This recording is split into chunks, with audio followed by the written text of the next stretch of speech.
If you live here, fun is your thing. If you live here, tough is your thing. Smart is your thing. Caring is your thing. If you live in Massachusetts, community is your thing. Since 1972, the Massachusetts State Lottery has provided over $25 billion to help cities and towns with the things they need most. If you live here, giving is your thing.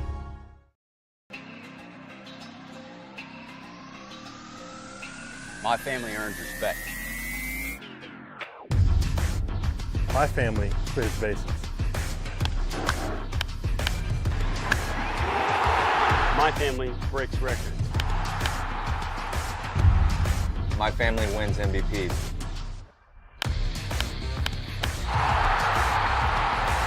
My family gives everything. My family makes history. My family wins championships. There's no family. There's no family. There's no family. There's no family like my family. Join the fam. Join the fam. Join the fam.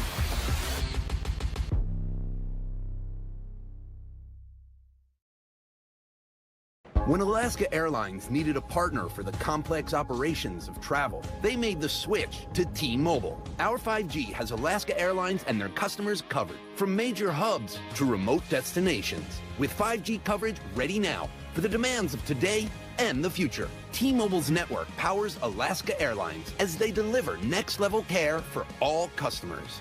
5G ready now. That's how unconventional thinking is better for business. Coke Zero is now Coke Zero Sugar, with great Coke taste. Some people were excited to hear the news, some were skeptical. So we're not going to have the star of the show you're watching come out and say, "You'll love it."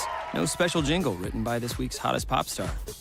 No famous internet celebs who happen to be holding the label just so. Okay, maybe just one little pour shot. The only thing that will make you believe Coke Zero Sugar has great Coke taste is trying it yourself. Ice cold Coke Zero Sugar. Try one today.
Kind of on and off this entire season, and it's been a young season, but this has been a team that hasn't quite found any form of consistency, good consistency or bad. We've seen the good flashes and we've seen the not so good flashes, so this is a time, coming off a loss here last week, a week ago as well, this is their time to come back, as you said, Mick, find some redemption, find their bats, and get a bit of a hot streak going here today.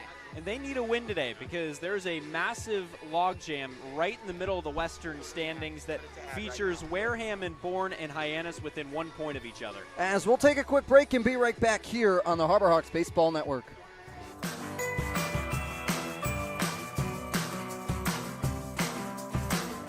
A brilliant idea starts at the source. Through innovative design, we're taking steps to create a better future. Now, the pure fresh taste of Dasani comes in a redesigned bottle, up to 30% made from plants, and as always, it's 100% recyclable. Plant bottle, designed to make a difference. This BBB seal is a badge of honor. It's a sign that this is a business you can trust. Hi. Oh, this is amazing. Each year, millions of people see the BBB seal on a door or a window or a website and breathe a little easier. See the seal and know you've made the right choice. Find a business you can trust. Ask BBB.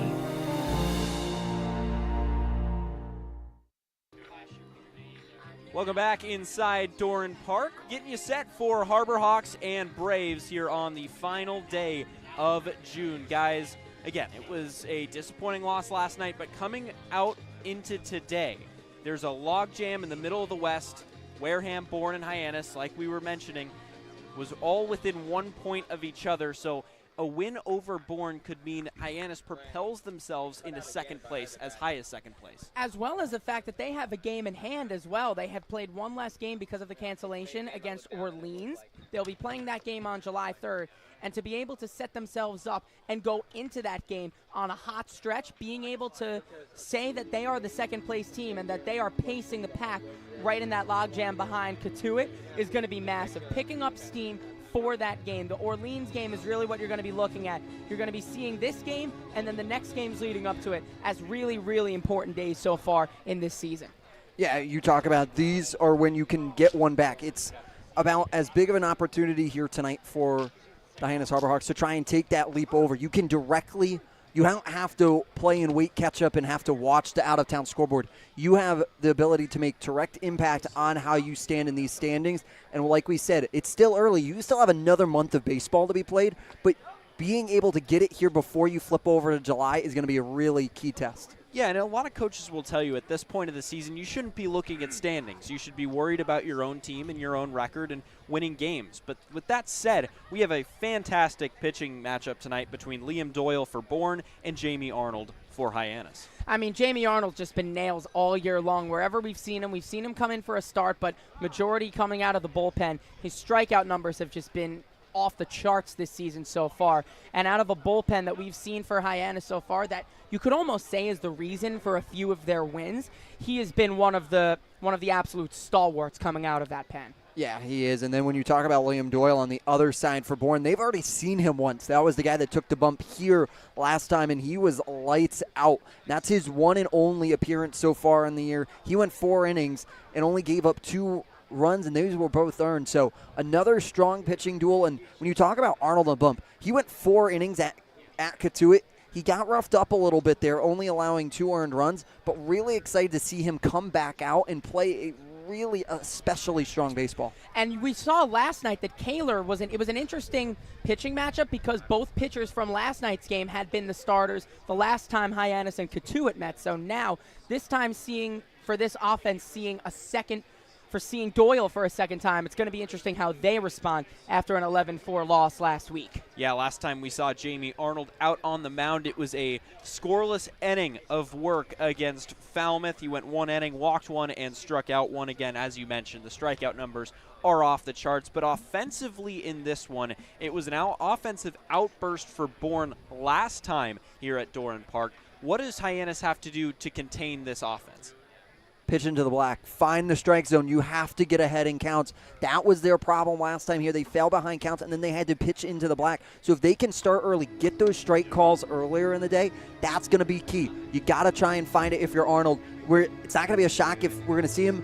I would have to imagine he's going to work that black, and he's going to find strikes. Getting into those 0-2 counts is going to be huge tonight for Harbor Hawks. Especially against Derek Bender, one of the hottest hitters on the Cape right now. Hit for the cycle the last time we saw him here at Bourne, and he was just putting the bat on the ball. He got on base, all 5 times they saw him. So Derek Bender was a spark plug, as well as hitting for the cycle, scored 4 runs as well. So this is going to be tough to lock him down. But I have faith in Jamie Arnold that he can do it. And on the other side, for Hyannis, what's going to be the key? Only 4 runs last time here at Doran Park to getting offense going.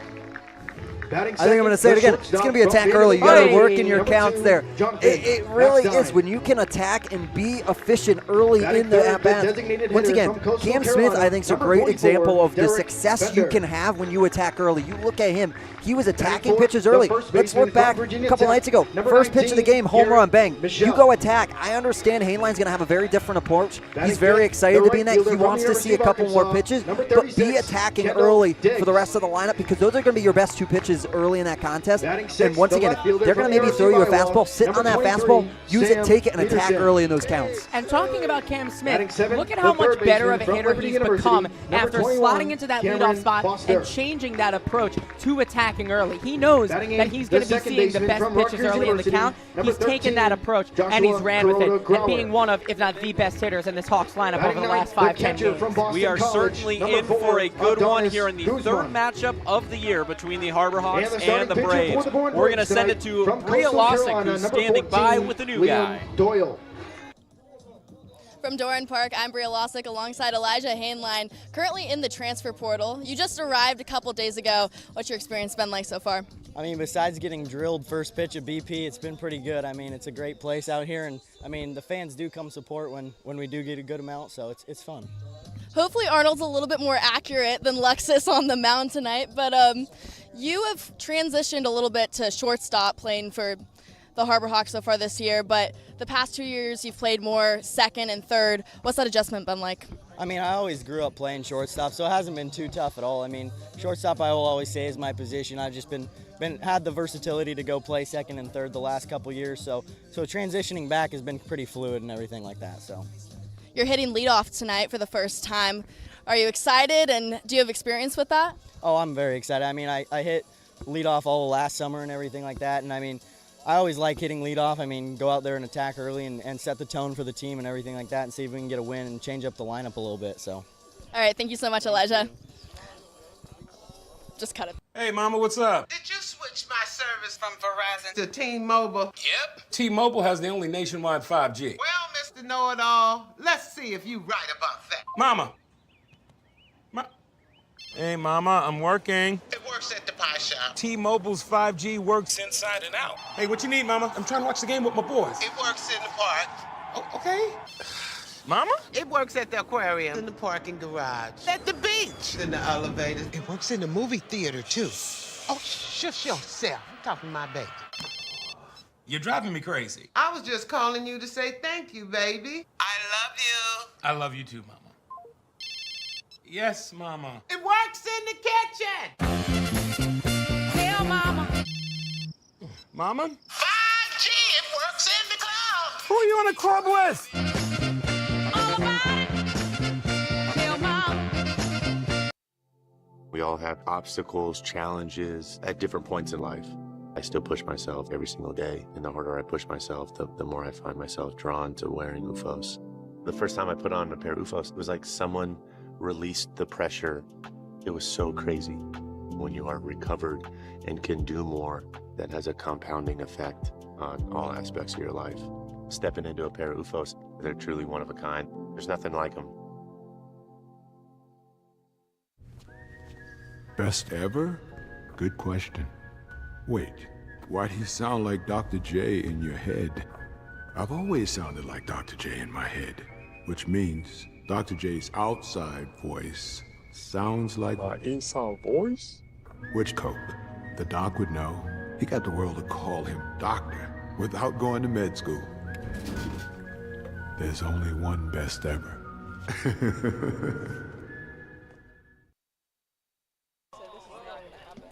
Moments away from Harbor Hawks and Braves. Representing the Bourne varsity baseball team is Captain the lineups Jack are Ferreira, in, and Michael who led the Kirsting team in the has them championship right game, now. going 4 for Yes, 4 sir. with We 2 see the doubles new and guy 2 that Bria RBIs Losick was talking in to, the Elijah 10-5 Hainline, win leading against off Hopkins and Academy playing from shortstop. Hyannis at He's Polar looked Park good in with the Worcester glove on so June far. 18th. Yet to get his first Jack hit, is but no talk to stranger him to before Doran the game. Park as he He's grew up happy with around his the Braves cuts, and and he's was a just bat saying boy that's and host baseball brother and that it's to going to many come. players. He leads off and plays shortstop. Nick Mitchell, the center fielder, will hit second. And we've seen Cam Smith in the leadoff spot over the last few games. He slides back down to the 3-hole with Mitchell and Hainline hitting ahead of him. Cleaning up for the second straight night is the right fielder Mike Sirota. And right behind Sirota Cape is the Tex catcher, lacrosse Brody coach Donay. Kelsey Spencer, who We led the see team Alex to their Lane first ever slot back vocational in state into the first championship base in spot school at bat history, 6. as well And as rounding the out best the record in bottom school third of the history order in is her the left first fielder, season as Will head Taylor, coach.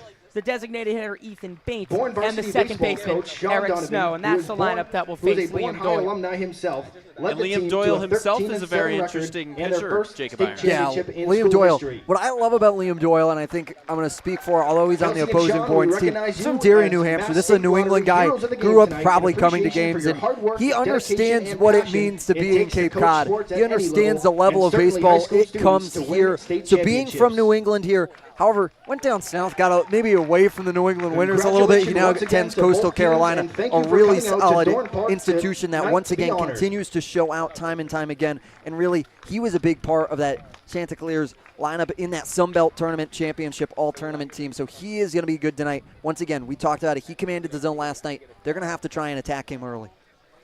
Yeah, certainly an interesting matchup in store for you here from Doran Park.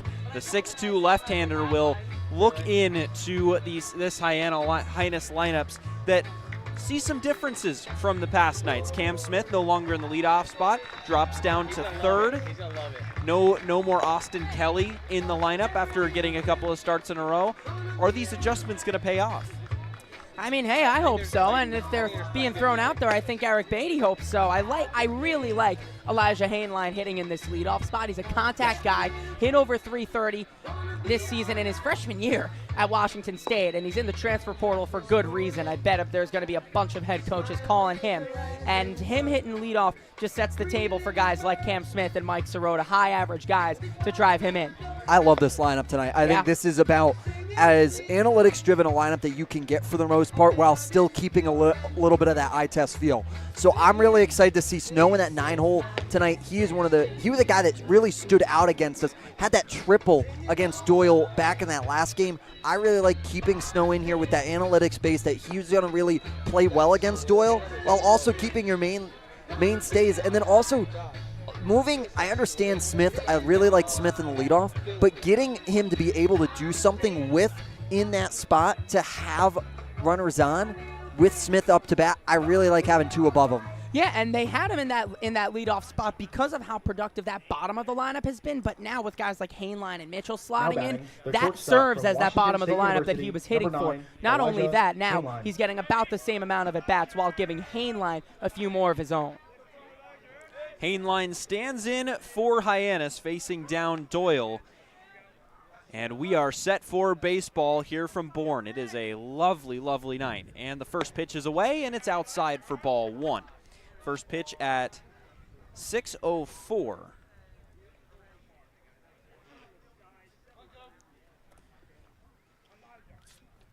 Doyle gets his sign, and Hainline takes upstairs for ball two. This is about as beautiful as a night you can get. It is around that comfortable where you don't even need anything. You don't feel hot. You don't feel cold. It's beautiful at 72. 2-0 pitch on the way, and Hainline swings and misses. Man, there's not a cloud in the sky up there, guys. No. I can't find one. Can you? Nope. It is about maybe some soft ones over there. It is about as baby blue up in the air as you can ask for Friday Night Baseball. 2-1 on the way, and Hainline swings through it again. And the count evens at 2-2. Sorry, Meg. Another healthy cut. 337, 12 doubles, as well as 10 stolen bases, and he found the power stroke, too. 10 home runs for the team lead for the Cougars this season. 2-2 is foul back. And that was one of those cuts that he had been showing against Falmouth. He put together some really good at-bats, multiple pitch, 7-8 pitch at-bats by fouling pitches off like that, staying on it hard. Looking for that again. Still looking for his first hit, though. 0 for 7 so far in the year.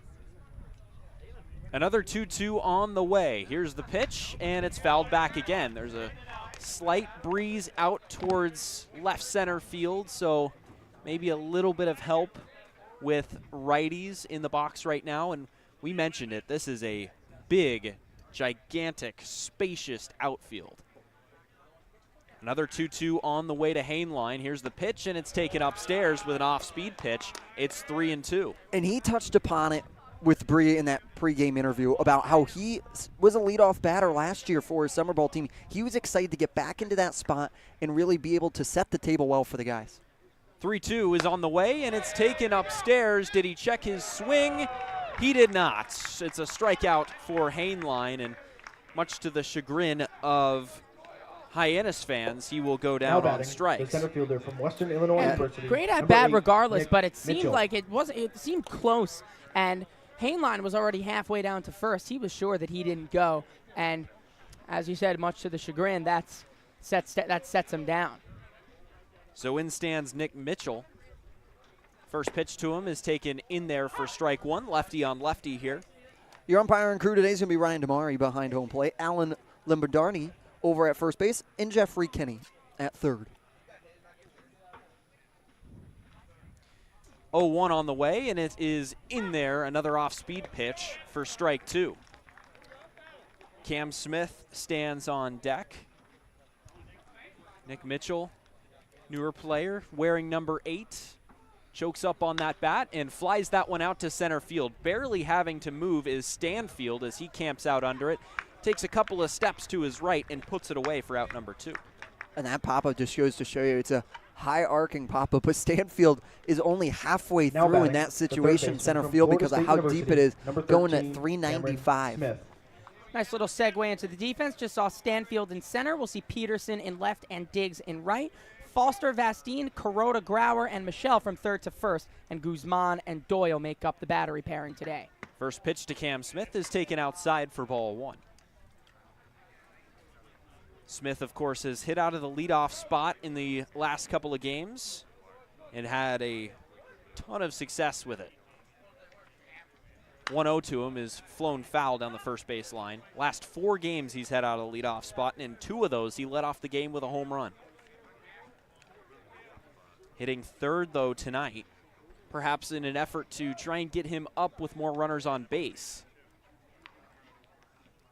1-1 the count as the scoreboard shuts off in right center field. He's going to fly that one foul again down the first base line. And so far, Smith coming in against Doyle after we've talked about seeing him. Bats .500 against Doyle so far on the year. Batting .250 throughout the entire year. Shadows will play a factor tonight. 1-2 the count, and that one's going to be flown into left center field. Back is Stanfield. He ranges towards the warning track, reaches up with one hand, and puts it away for out number 3. So 1, 2, 3 go the Harbor Hawks in the top of the first. We head to the bottom half on the Harbor Hawks Baseball Network. That chip on the shoulder, that started at a very, very young age.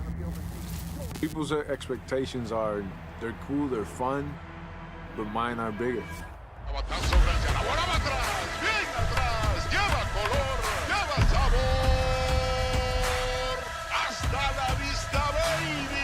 When you play in New York, they want to see winners. It doesn't matter if it's a Monday or a Friday or a Saturday. You got to come with it, or those fans will let you know. Pick one thing from me, pick one other thing from another player, make it your own, you turn to who you want to be. What motivates me is the unknown. You know, how good can I be? You get away from the lights, you get away from the camera. Mientras más presente yo esté en la caja de batería, más éxito tengo. Man, how can you not keep it fun, man? This is a kid's game. If you could go back and tell 10-year-old Francisco one thing, what would it be? You're a bad mother. Additionally, the Massachusetts Still no score headed into the bottom of the first. Jamie Arnold will face off against the Bourne Braves, and this is how they will send out their lineup. Bravos will lead things off with Chris Stanfield out of Auburn University. He's in center field today. Then Jonathan Vastine out of Vanderbilt, and the Commodores came in batting .287 for them this year. Then maybe the hottest batter right now on Cape Cod is in that 3-hole at DH, Derek Bender out of Coastal Carolina. Then in the cleanup, it's going to be Garrett Michelle, the first baseman today out of Virginia Tech. Then Kendall Diggs, the right fielder, number 36, out of the University of Arkansas. Then number 23, Sam Peterson, the left fielder, will round things out of the University of Iowa. Then Cam Foster, and then Joshua Kuroda-Drower, who played his summer ball last year for the Bourne Braves, as well as the Newport Goals. And Adonis Guzman from Boston College rounds thing out. Now The catcher batting, in the the center 9-hole fielder today. from Auburn University, And number they 10, will all Chris go up Stanfield. against the big left-handed pitcher, Jamie Arnold, as Chris Stanfield will stand in to lead it off for Bourne. Yeah, his first start, he threw 87% fastballs, and he really stood out. First pitch to him is taken outside for ball 1. First impressions are always the lasting impressions, and from that first start that first appearance rather that we saw him in, it's just set the tone for such a great summer that he's had so far. 1-0 is lined down the first base line, but foul over towards those woods down the right field line. The woods give way to some construction or sand pits in dead center that serve as the batter's eye, as the 1-1 is taken in there, and then it fades back into woods as you get out in the left field side. But a lot of grass separates the field and those woods. Yeah, so you have that one's taken low for ball 2. It's 2-2. You have a full football field, a full soccer field, and a full lacrosse field all back there behind it. 2-2, Stanfield takes outside, and the count runs full. Yeah, you mentioned earlier, Mick, that we saw Arnold last. He got roughed up against Katuic, so this is a big bounce-back one for him, as it was his first time really getting a taste of the rough-ups. 3-2, Stanfield lines that one just foul down the first base line, as that one had a little bit of slice to it. And Alan Limbardani, the first base umpire, has seen some action to begin the game. So 3-2 once again, infield straight up at normal depth. And here it is. And he takes strike 3 call on the outer third of the plate with an off-speed pitch, and there's one away. That's what Jamie Arnold does so well, is working the outer part of the plate and able to work an off-speed pitch with a lot of movement to get down in a way to knot up batters. That's going to be his pitch arsenal today, a really big one.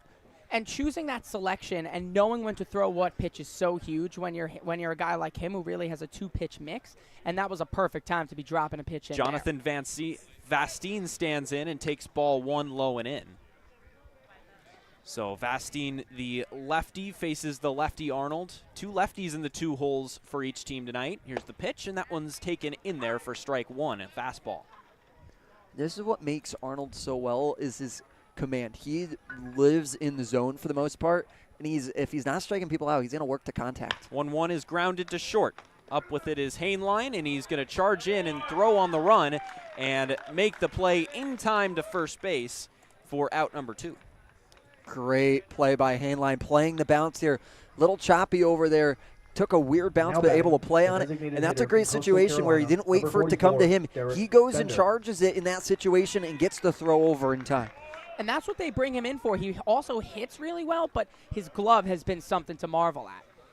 Derek Bender stands in and hits a hot shot right at Smith, who has trouble with it, bobbles it, and recovers, fires across the infield. The throw was a little bit offline, but Alex Lane came off the bag, made the tag for out number 3. So 2 straight 1-2-3 innings to begin the ball game. We head to the second. It's still no score on the Harbor Hawks Baseball Network. Hey, Mama, what's up? Did you switch my service from Verizon to T-Mobile? Yep. T-Mobile has the only nationwide 5G. Well, Mr. Know-It-All, let's see if you right about that. Mama. Hey, Mama, I'm working. It works at the pie shop. T-Mobile's 5G works inside and out. Hey, what you need, Mama? I'm trying to watch the game with my boys. It works in the park. Oh, okay. Mama? It works at the aquarium, in the parking garage, at the beach, in the elevator. It works in the movie theater, too. Oh, shush yourself. I'm talking to my baby. You're driving me crazy. I was just calling you to say thank you, baby. I love you. I love you too, Mama. Yes, Mama. It works in the kitchen. Hell, Mama.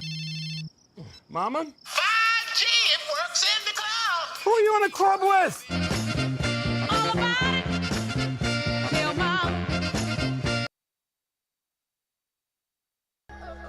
To the bottom of the second we go after a 1-2-3 inning. Liam Doyle back on the mound, but fast backwards a couple of moments ago. Cam Smith fielding that hot shot at the hot corner did a great job. Yeah, they call it the hot corner for a reason. And now, what's so great about watching Cam Smith right now and his confidence at the plate is all of that confidence is flowing over straight into the field. That's a really tough play made on a really good hitter in Derek Bender. It was a real hot shot. And he bobbled it, but it stayed right in front. He kept his composure and fired a strike over to first. And they have to keep guys like Bender off the base paths. That's what they do, and that was a good play, really good play by Cam Smith, showing the confidence on both sides of the ball. Now to lead off the inning, it'll be Mike Sirota out of Northeastern. Right-handed hitter. First pitch to him is taken on the outer third of the plate and at the letters, called strike one. Now Sirota, 2021 MLB draft pick to the LA Dodgers as the 492nd pick. 0-1 to him is taken in the dirt for ball one. That 2023 draft is starting to inch closer. That's July 9th, as maybe you'll be able to see some former Harbor Hawks get taken, as well as maybe some guys that were on the roster earlier this year, and maybe even some guys that are currently on the roster. 1-1 the count. Here's the pitch to Sirota. He takes upstairs about chest high for ball two. Be on the lookout. The Harbor Hawks Baseball Network will have a bit of a draft preview coming up as July 9th approaches. 1-2 the count. Sirota pops that one a mile high to center. Stanfield ranging just a little bit over to his left, lazily jogging, and then reaches up with one hand for out number one. Out of the 4 putouts so far in this game, Stanfield has retired 3 of them and made 3 putouts. This guy has been getting his action. Hasn't had to move too much, though. He hasn't had to move. I was going to say, they're right at him. However, testing his glove a little early here today. So that'll bring up Brody Donay in the 5-hole tonight. He's been all up and down the lineup as he sees the first pitch and waves and misses at a breaking ball. And that's strike one. Kind of just shrugged his head there. He knows that was a pitch he should be taking, and that speaks to how much better his mentality has gotten at the dish. 0-1 to him is taken just a little bit below the knees, ball one. And this is a guy that is used to being moved around in the lineup. Was from the 5-hole to the 9-hole throughout the year for Virginia Tech. He has a lot of versatility. 1-1 to Donay is dropped in there on a breaking ball for strike two. That was nasty. Through the back door, outer third of the plate. It looked like it was coming about 3 inches off the plate and then broke back towards it. So 1-2 to Donay, and he swings and misses at a high fastball. Strike three, and there's 2 down. What an at-bat there from Doyle of being able to square up a guy like Donay like that. He goes with that fastball and then dunks in a curve about like maybe knee-high or so, and then goes straight back up, changes the eye level with that fastball. Just untouchable. What an approach on that at-bat. High cheddar, eyes always eat first. Yeah. Here comes Alex Lane to the plate, playing first base tonight, and the first pitch to him is a bit of a broken bat nubber down the first base line, and it will go foul, but he's going to have to exchange his bat for a new one. Lane last night was the designated hitter. He's kind of been a guy that they've platooned a little bit. He's played all over the place. He's hit up and down the lineup. He's pinch hit. He's come into games late, and he's done it all pretty well. Yeah, he really has done it all well. And you talk about Lane, you talk about a guy that's been here since the start of the year so far. He provided some necessary depth early in those first couple games as guys still trickled in from the tournament in their college ball. Excited to see him back in the lineup. 0-1 to him right now. Doyle gets his sign and delivers, and it is in there for strike two with a fastball.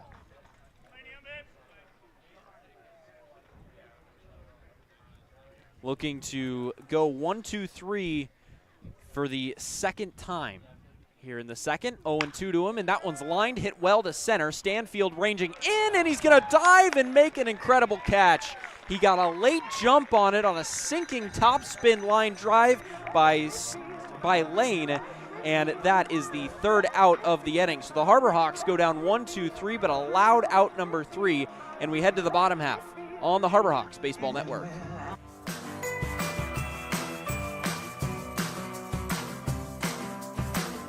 A brilliant idea starts at the source.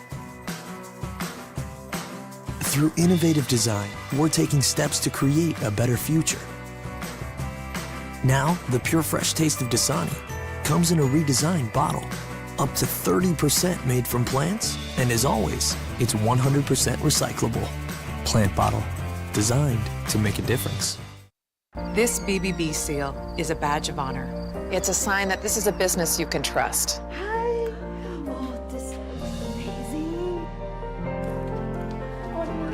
Each year, millions of people see the BBB seal on a door or a window or a website and breathe a little easier. See the seal and know you've made the right choice. Find a business you can trust. Ask BBB.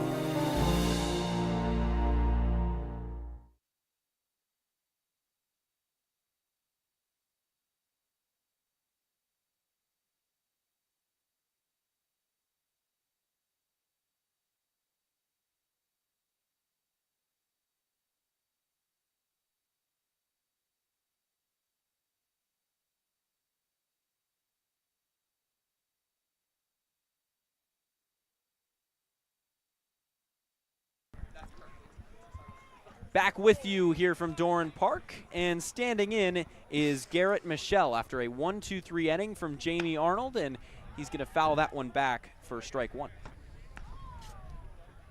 Now here for Arnold, this is continuing to once again try and work the minimum. If you want to have Arnold go into that fourth inning like we talked about in his last at-bat. Michelle's going to take strike one on the inner third with a fastball. And why that was so good last inning for his pitch count is that he only threw 11-12 pitches. 0-2 on the way, and it's brushes him back a bit, take it inside for ball one. And he got Derek Bender out. I mean, albeit very hard contact, he got him out on the first pitch. So those last two batters only saw 2-3 pitches. 1-2 is taken just off the plate. I believe that was inside. Hard to tell from our angle. And count evens up at 2-2.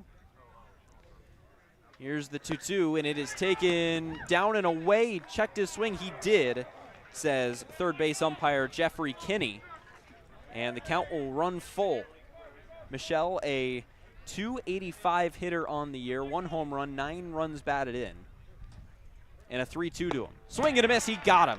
Arnold comes back with a nasty pitch, a breaking ball off speed to put him away. Now batting, the right fielder from the University of Arkansas. Just a 36, great pitch there from Arnold Diggs. in that situation. Working these pitch sequences, that's what we talked about. That's what makes him so effective, is being able to interweave them. And here comes Kendall Diggs to the plate.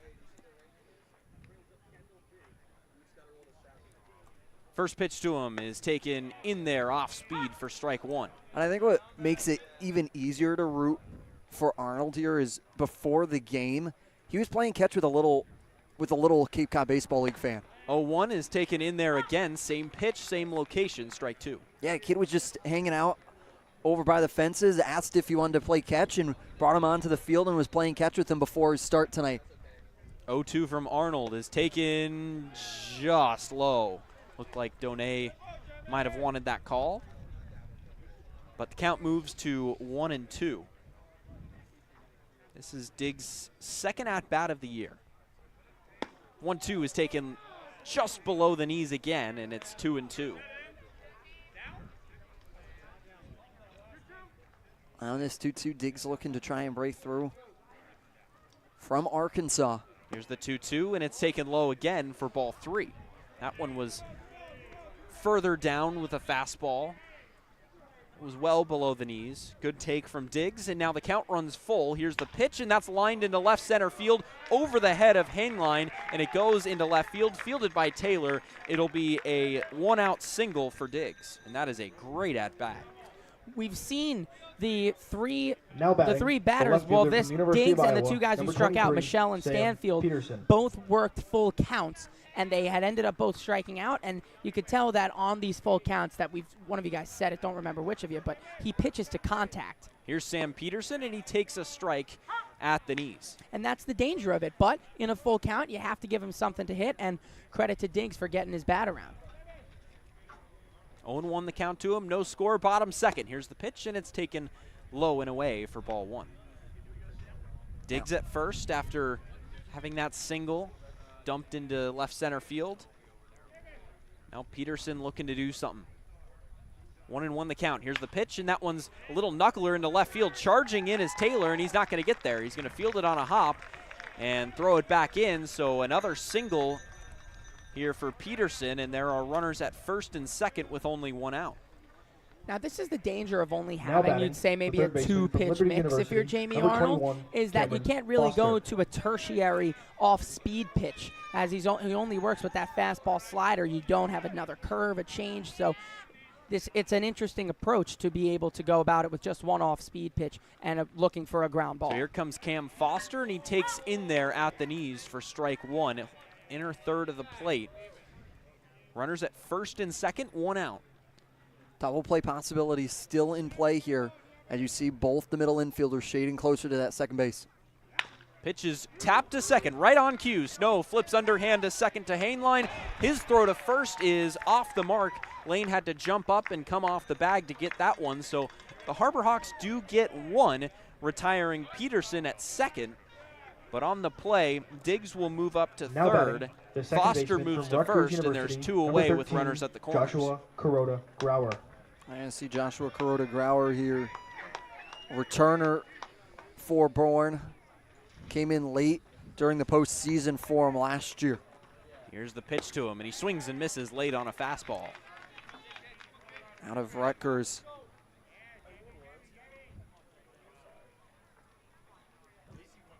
Here's the pitch, and that's tapped to the left side of the infield, and it's going to get over the head of Alex Lane and into shallow left field. Snow is going to range all the way into left field and field that one, fire across the infield to try and get Foster, who rounded second and went to third. So a very weird play that ends up being an RBI single for Kuroda Grauer, Now and the batting, Braves the take a catcher from 1-0 Boston College, lead. Number 4, Adonis Guzman. Just good hitting from the Bourne Braves in that situation, just dunking him in that gray area. So here's Guzman. Runner goes towards second. The throw by Donay is not in time. It was not a double steal, but Kuroda Grauer takes second. It was a good throw by Donay that just kind of pulled Snow a little bit too far towards the right field side of second. Wasn't able to control it. So the count's 1-0. Here's the pitch, and that drops in there. Off-speed breaking ball for strike one. That's an MO of the Bourne Braves, leading the league in stolen bases. They're going to be running if they get the opportunity to. Here's the pitch to Guzman, and he swings and misses. That pitch was on the outer third of the plate, maybe off the plate, and it's strike two. So 1-2 the count. He's going to take a timeout here, step out, adjust his batting gloves, now step back in. The 1-2 is taken down and in for ball two. That's a big at-bat right here. After Guzman, the lineup turns over, and to be able to have two runners in scoring position is big here. Guzman 1 for 11 on the year, and he takes that one just away for ball three. So the count will run full. Open base at first, but this is probably the guy that you want to face if you're Arnold. You do not want to bring the top of the order back up. 3-2 to him is tapped to the right side of the infield. Snow will field it on two hops. It was right at him, and he fires a strike to first in time for out number 3. But the Bourne Braves pick up a run here in the bottom of the second, and we head to the third in a 1-0 ball game on the Harbor Hawks Baseball Network. Hey, Mama, what's up? Did you switch my service from Verizon to T-Mobile? Yep. T-Mobile has the only nationwide 5G. Well, Mr. Know-It-All, let's see if you right about that. Mama. Hey, Mama, I'm working. It works at the pie shop. T-Mobile's 5G works inside and out. Hey, what you need, Mama? I'm trying to watch the game with my boys. It works in the park. Oh, okay. Mama? It works at the aquarium, in the parking garage, at the beach, in the elevators. It works in the movie theater, too. Oh, shush yourself. I'm talking to my baby.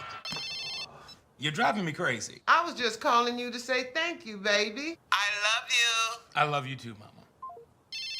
Yes, Mama. It works in the kitchen. Tell Mama. Mama? 5G, it works in the club. Who are you in a club with? All about it. Tell Mama.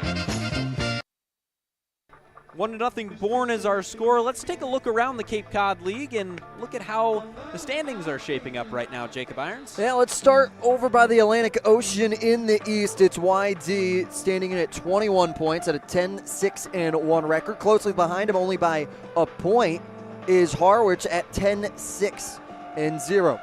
Then Orleans trying to play catch-up at 14 points, 7-9-0. Then Brewster also with 14 points, stands at 6-9-2.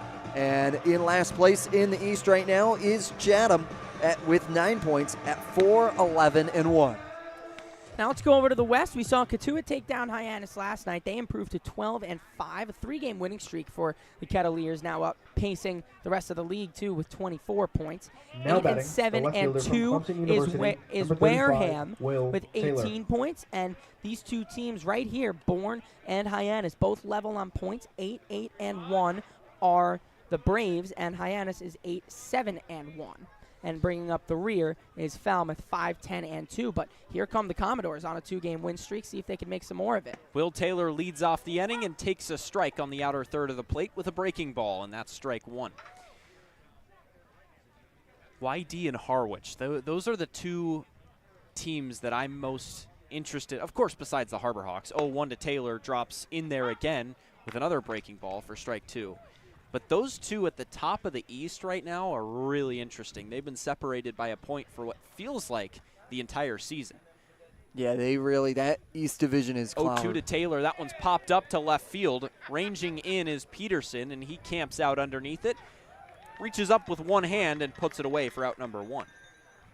That East Division right now just feels like it can be anyone. You can have even Brewster or Orleans get hot for a hot second, and then YD and Harwich start to drop down here. So that East Division is a little up for grabs in that spot, which I really am excited to see how it plays going into the month of July. In stands Ethan Bates. It's a lefty-on-lefty matchup, and the first pitch to him is a fastball that he is a little bit behind, swings and misses for strike one. Yeah, we've talked about the West too, but hey, I mean, if Falmouth can find themselves getting hot a little bit, they can make that West Division look really tasty too if they can make up some ground. 0-1 is taken in there for strike two. I think no matter what, you have three teams with 8 wins right now, and 2 of them are tied at 17 in Bourne and Hyannis, and then Wareham's only a point away at this moment.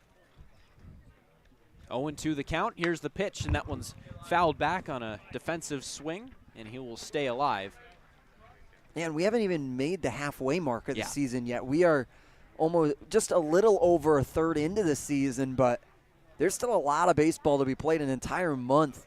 And that's the crazy month we have to start looking at it. 0-2, Bates tried to check his swing, and he did go around on appeal to third base umpire Jeffrey Kinney. And that is strike 3, and there's 2 away in the inning. Now a high fastball above the letters that Bates just couldn't hold up on. And so that'll bring up Eric Snow, the right-handed hitter, hitting 9th today, looking to keep the inning alive for the top of the order.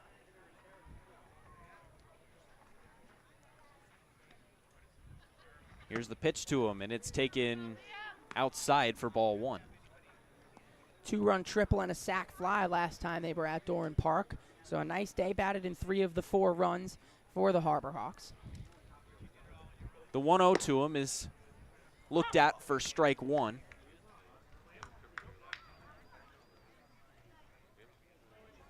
Yeah, here, first note, trying to battle in your count in these situations. That's what you want to do. 1-1 the count. Here's the pitch off speed that maybe got away from Doyle a little bit. It's taken high above the letters. Ball 2. Something through his last game into this game, something with Doyle and Snow that he sees the ball really well. 2-1 to him, and Snow, a little bit of an inside-out swing into right center field, and that's going to drop in front of Stanfield, who is charging in from his center field position. So a 2-out single for Eric Snow, and that'll bring up Hainline in the top of the order. Now this is the part where I'm interested to see this second time through the lineup. Now you've seen him almost 4 times. If you're a consistent hitter like Donay or Smith for the Harbor Hawks, how do you now adjust to Doyle? Elijah Hainline struck out to lead off the ball game back in the first. Harbor Hawks trailing by a run. First pitch to him is taken inside. It gets away from the catcher. Throw down to second as It was a good break from Snow, who charged in. That one didn't get too away from Guzman. He tracked it down behind the hitter, Heinlein, fired a strike down to second, but not in time. So we've seen this all season long, including against Harwich, a 6-run 8th inning. Lots of it happened with 2 outs. They're in that same situation again. So they've had a good approach all season long. Let's see how Heinlein goes about it here. That pitch was inside for ball 1, so 1-0 the count. Here's the pitch to him, and it's a nasty off-speed pitch that's taken low for a ball. He's used that a couple of times. It's almost like a slurve movement. It's kind of breaking at like a 7 o'clock angle if you're looking at a clock. 2-0 the count. Runner on second is Snow. Here's the pitch, and that one's taken upstairs for ball 3. So 3-0. Does he have the green light right now? No. Don't think so. Hit the stop sign here if in this situation for Heinlein. It's got to be basically the pitch that you've been dreaming about at night. Doyle has the lefty Nick Mitchell on deck.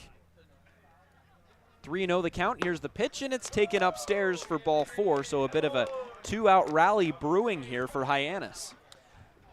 Now you start to get into another situation here. If you're Harborhawks, you got to take advantage Now with batting, runners the on. You center fielder can't from keep Western leaving them Illinois on University, here. number 8, With you Nick even have Mitchell. Snow in scoring position. They got to get bat on ball contact, find green spot. There's a lot of outfield out there today. Yeah. They just got to get it down. Nick Mitchell stands in. Lefty on lefty right now. It's Snow at second and Heinlein at first. First pitch to him is taken low and in for ball 1. And Mitchell standing in there has to know that Cam Smith is behind him too, so able to at least extend the inning if he can't get a run home for one of the Harborhawks' best hitters as of late.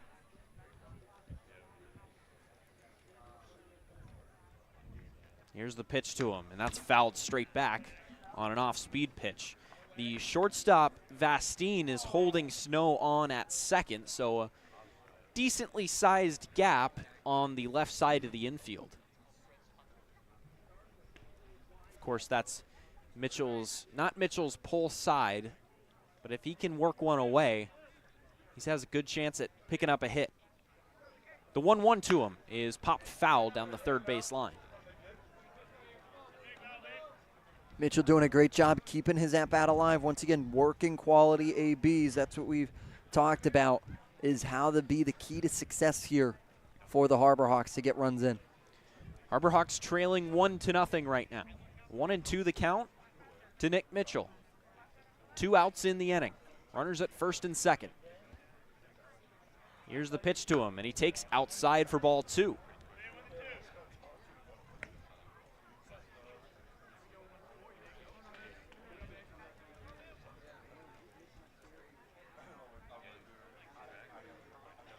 Now, deuce is wild here for Doyle. I was waiting for you to mention it.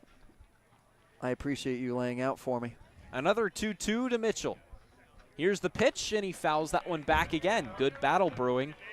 And Hyannis has felt like they've taken good at-bats against Doyle so far. Yeah, extending this one, and you're seeing Mitchell a little bit out in front. He's anticipating the fastball, but sitting just a little bit back enough that if he gets it, it being an off-speed pitch, he can fight it off. So good approach so far here for Mitchell, as have most of the Hyannis batters have this game. 6th pitch of the at-bat coming. Doyle sets and delivers, and that one slapped to the right side of the infield, and it will get through into right field. Diggs comes up with it. Snow around third. He will score, and the Harborhawks have tied the game in the top of the third, and now a late break towards the plate from Heinlein, and he's thrown out at home. So Heinlein, after a little bit of trouble out in right field between Diggs, who bobbled it a bit, and a little bit of a lazy throw into the infield, he throws him out at home, and that will end the inning. And now we will check in with the 4th member of our team, Bria Losick. Thanks so much, Mickey. Now as Jamie Arnold heads out to the mound, he's definitely locked in. But let me tell you, he is one of the loosest guys before one of his starts that I've ever seen. Today, before his start, he was throwing the ball around with one of the scouts' kids that wanted to be on the field. He was joking around with the guys during BP, talking to Cam Smith. Like, you would not believe that he was starting today. He just completely was so loose, very, not very serious, and, you know, just very loose before the game, which you just don't see all the time from starting pitchers, but when he's on the mound, very different mentality. All right, back to you guys. In support of locally workforce Hey, Mama, what's up? Strives to make housing on Cape Cod attainable for anyone who wants to live and work. T-Mobile has the only nationwide 5G. All donations will support the Cape Cod Foundation in their efforts to create attainable housing options across the Cape. If you'd like to donate Hey, today, Mama, scan I'm the QR working. code on your staff sheet or visit T-Mobile's 5G liveandworkcapecod.com works to inside help and out. attainable Hey, what you housing need, Mama? become I'm trying to watch the game with my reality on boys. Cape It works in the park. Okay. Mama? It works at the aquarium, in the parking garage, at the beach, in the elevator. It works in the movie theater, too. Now batting, Oh, the center shush fielder from yourself. Auburn University, Talking my baby. number 10, Chris You're Stanfield. driving me crazy. I was just calling you to say thank you, baby. I love you. I love you too. Stanfield will stand in and lead off the bottom of the third inning, and he's going to fly that one immediately to his center. Mitchell is back. He's at the track, and he's going to camp under it right in front of the wall and put it away for a loud out number one. But we have some unpacking to do. The last play of the bottom of the second was wild, guys. It really was. When you look at it, it was going to be a 9-4-2, caught stealing on Hayline, trying to take advantage of the Bourne players not necessarily being active, and he made it all the way to the plate. It was just a great tag by Guzman on his backside. The first pitch to Vastine is bunted up the first base line, and it is a perfect bunt, sending Arnold off the mound. He tried to field it with his glove and try to, in one motion, glove flip it to first to get the speedy Vastine, and instead of flipping the ball, he flipped his glove to Alex Lane. Lane caught it, though, too. He did. He did. If the ball was his glove, that would have been an out. But a bunt single for Vastine brings up Bender. So speed at first, and they'll check over. Watch for this motion here for Bourne. I think they're going to be active and early here for Arnold, who is a lefty but keeps his eye on the batter for a little bit longer of a time. Another check on him over at first, and he's back in time. That's the last guy you want up if you're Hyannis, too, with some speed on the base pads with Derek Bender. He's been one of the hottest hitters all season long. First pitch to him is taken outside for a ball. He grounded out back in the first, and now in a tie game as a runner at first with only one out. Infield at double play depth for the designated hitter, and that one's chopped down the first base line, and it will go just foul. It was another one of those high choppers. We saw it earlier in the game that just took a high bounce over the head of Smith, who didn't have a play at it, but luckily for Hyannis, it will go foul. Yeah, one that just got a little bit using the chalk there and the advantage of high bounce off of it to then push it foul. 1-1 to Bender, but before that, we'll have another throw over to first to check on Vastine. And I like this from Arnold here, something that he is keeping eyes on this runner here. Here's the pitch, and that one's flown foul. He understands the speed and the MO of this Bourne Braves team, and especially with one out, you're going to most likely start to see him be in motion a couple more times. 1-2 the count. Middle infield pulled in at double play depth against Derek Bender, who hit for the cycle against Hyannis last time, and he swings and misses at strike 3. We should mention that that cycle comes with a little bit of an asterisk, but he's set down on strikes here for the second out of the inning, and that'll bring up Garrett Michelle. Now batting. That's got to give Arnold so much confidence after letting up just a soft little bunt single, and now coming back up against one of the best hitters in the league and striking him out, attacking him right away to put away out number 2. So here's Michelle, and he's going to fly the first pitch foul down the third base line. 0-1 to Michelle, who struck out to open up the second inning. 1-1 our score. And then it's another check over on Vastine, who kind of half-heartedly dove back to first. He more got down on all fours instead of sliding on his belly, but he's back in time. 0-1 the count, and that's fouled back. It feels like Jamie Arnold is working at lightning's pace right now. I can't get out of the way fast enough for you guys to come in. And it's when you get into a groove, you don't want anything to stop or slow down. So just keep working hard, keep working fast, and keep what's going right to go right. 0-2 to Michelle. Here's the pitch, and that one's lined to short, and it's a short hop for Hainline. It gets around his glove. It'll hop into left field. It'll be a base hit for Michelle, and rounding second and heading to third is Vastine. So runners at the corners with 2 outs. You can't possibly give Hainline an error there. That was scorched to him on a tricky hop. Yeah, you said it all, and he's also looking in the sun too, so really, really tough play. Would have had to kind of pick that on his backhand side, so really tough play for Hainline. Would think that would be a single. They will score it a single. So here's Diggs, who stands in and takes a strike. He had a single in the second and later came around to score. 0-1 the count to him with runners at the corners. Vastine at third and timeout. As just a little bit of, I think, a timeout was called there over there by Michelle over at first base to readjust his helmet. 0-1 to him is taken down for ball 1. Watch the double steal here. This is going to be a possibility with Michelle here. Michelle at first, Vastine at third, so speed on the bases. Lane is holding him on at third. Here's the 1-1, and it is taken away for ball 2. Can't be scared here if you're Arnold. You have to go with that approach he went with against Bender, who's such a great hitter. Just come back and do the same thing you did there. Bourne looking to take the lead here, and that one's taken outside for ball 3. So it's 3-1 to Kendall Diggs. And if you're going to double steal, I think it'd be here in this kind of hitter's count where you expect a swing out of Kendall Diggs. So you could look for it here. If not, then he's off with the pitch on the next one. 3-1 to him is tapped foul, and the count will run full. So from first, Michelle will have a head start on this one with 3-2 count and 2 outs in the inning. Vastine will not from third. Arnold gets his sign, and here's the pitch, and it is taken inside for ball 4, an off-speed pitch, and the bases are loaded with 2 outs, and Sam Peterson coming to the plate. The key word here is 2 outs here.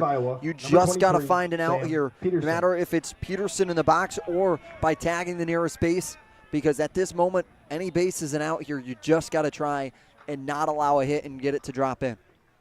First pitch to him is taken in there on the outer third of the plate with a fastball for strike 1. Peterson back in the second, singled. And now has the bases loaded as the 0-1 is a fastball up and in that brushes him back. And the count is even at 1-1. Diggs at first, Michelle at second, and Vastine at third. Here's another 1-1, and that's popped foul. So once again, Arnold's 1 strike away from getting out of the inning. 5 hits already for Bourne. They left 2 on base in the second and now have 3 on base with 2 outs. Here's the pitch from Arnold, and that's taken just down and away. A really good pitch from him that was kind of a 50-50 ball. And a good frame job from Donet to make that look a lot more like a strike. If it was off the plate, definitely made it more of a contentious call. Infield at normal depth. Here's another 2-2, and that one's lined into center field, and it is caught by Hainline, who ranged back into shallow center field and made the play for out number 3. So Arnold makes everybody's heart skip a beat here in the bottom of the third, but gets out of it, and the game remains at 1-1 on the Harbor Hawks Baseball Network. We all have obstacles, challenges at different points in life. I still push myself every single day, and the harder I push myself, the more I find myself drawn to wearing UFOs. The first time I put on a pair of UFOs, it was like someone released the pressure. It was so crazy. When you are recovered and can do more, that has a compounding effect on all aspects of your life.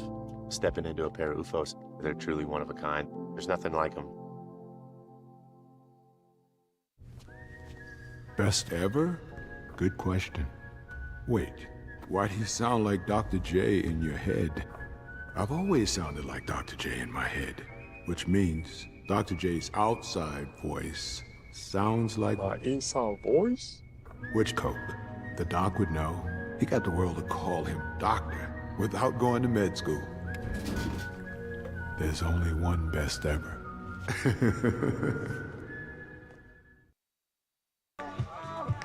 It'll be Cam Smith, Mike Sirota, and Brody Donay to stand in for the Harbor Hawks here in the 4th inning. And guys, Jamie Arnold just worked out one heck of a jam.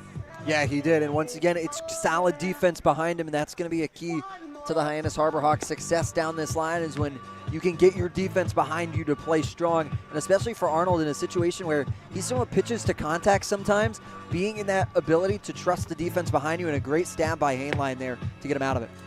And we didn't even have time, that Arnold's working so fast, to talk about what a great response that was from the Harbor Hawks offense. And it was an aggressive go from Hainline. You'd like to see that from Elijah Hainline. Now batting, not that lucky that time around. And was going to say that Smith. Your offense has given you the chance. They've gotten themselves back in the game, and that's really great work from Arnold to reward that work of the offense and keeping it tied. Way to bear down from him and way to respond from the offense. Now time to take the lead. So now in stands the big, tall, right-handed hitter, Cam Smith, the third baseman, to lead off the 4th inning. Here's the pitch to him, and that's immediately swung at and grounded to short. Vastine up with it. He's got to hurry, and the throw across the infield is in the dirt. Couldn't be dug out by Michelle, but I don't think they were going to get the speedy Smith anyway.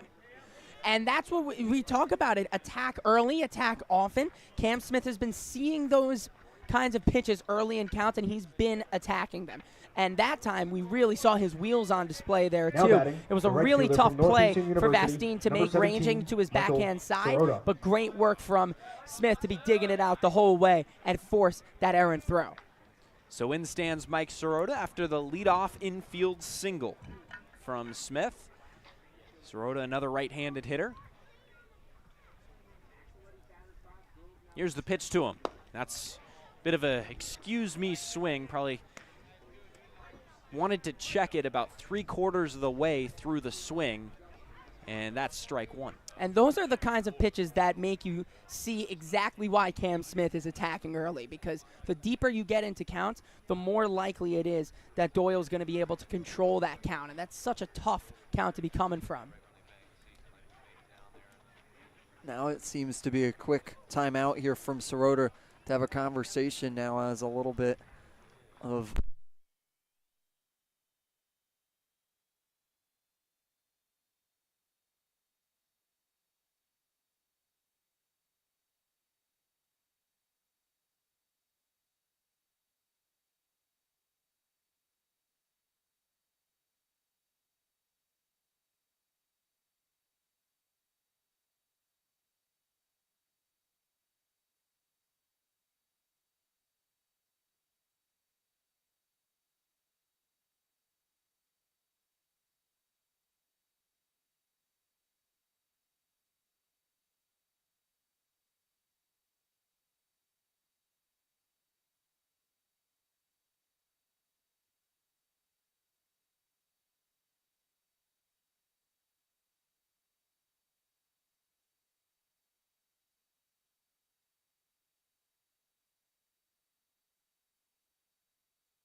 Back with you here. Sirota takes down and away for ball one.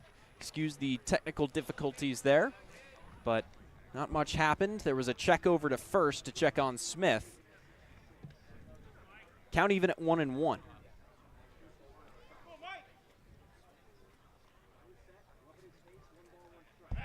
And that's another throw over to first. Smith back with a head-first slide. Shout out Jacob Irons, running upstairs, making sure we're all set. Trust me, engineer Jacob Irons here today. That power cord's giving us foots. It hangs over the wall, and the camera guy up there backed up his chair on it. Sirota takes an off-speed pitch that drops in there for strike 2. Count is 1-2. 1-1 tie between Bourne and Hyannis right now. As we are in the top of the 4th inning. Here's the pitch to Sirota. He takes just outside for ball 2. Now Sirota here showing some grit to stay in this one. Infield in double play depth here with nobody out and Smith at first. 2-2 once again to Sirota. Here it is, and he takes up and away for ball 3. Good job by him to battle back in this count. It's a good spot here for Sirota to try and work back into this count. And now load it full. Sirota flew out to center back in the 2nd. Is about to see a full count pitch from Liam Doyle. Here's the pitch, and it's taken low for ball 4. That is one heck of an at-bat from Mike Sirota. The grit to stay in there even after it appeared like he had a little bit of an injury there with Tyler, the athletic trainer, coming out and doing a good job. But now 2 on, runner in scoring position here for Brody Donay, and still nobody away here. Yeah, last guy you want to see here. He hits the ball the hardest on this team. Multiple balls out going off the bat at 100 miles an hour. Leads the team in slugging as well. So putting guys on base for him is dangerous. Smith at second, Sirota at first for the big, tall, right-handed catcher, Brody Donay, who's going to show bunt, pull back, and take a breaking ball in there for strike 1. Yeah, not surprised he shows it. 2 runners on, nobody out. To be able to get 2 runners into scoring position and have a fly ball score a run for Lane, that'll be just fine. You imagine that Donay is obviously not the one who wants to do it, though. Coach Eric Beatty giving him signs as the third base coach. 0-1 the count. Here's the pitch to Donay, and he takes low and away for ball 1. You're going to see the corners play in here, start touching the grass, especially even the first baseman there. He's coming in a healthy amount. And perhaps that showing bunt on first pitch was just to pull those corners in and give him a little more of an opportunity to shoot one past one of them. 1-1 to him is flown a mile high, but that's going to get out of play behind home plate. And it's 1-2.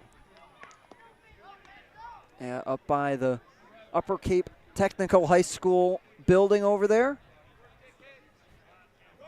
The Rams. Yes, we remember. I'm looking at the we softball still see out in left field. We still shows see, the not Rams. remember. 1-2 the count to Brody Donay. Alex Lane is on deck. Runners at first and second, still nobody out in the inning. Here's the pitch to him, and he takes low. Good take from him. An off-speed pitch that broke down into the dirt, and it's 2-2. Yeah, last inning those runners were not wasted. They scored the 1 run and Hainline got thrown out. Can't waste these guys on here with first and second and nobody out. 2-2 count. He sets, and Doyle throws.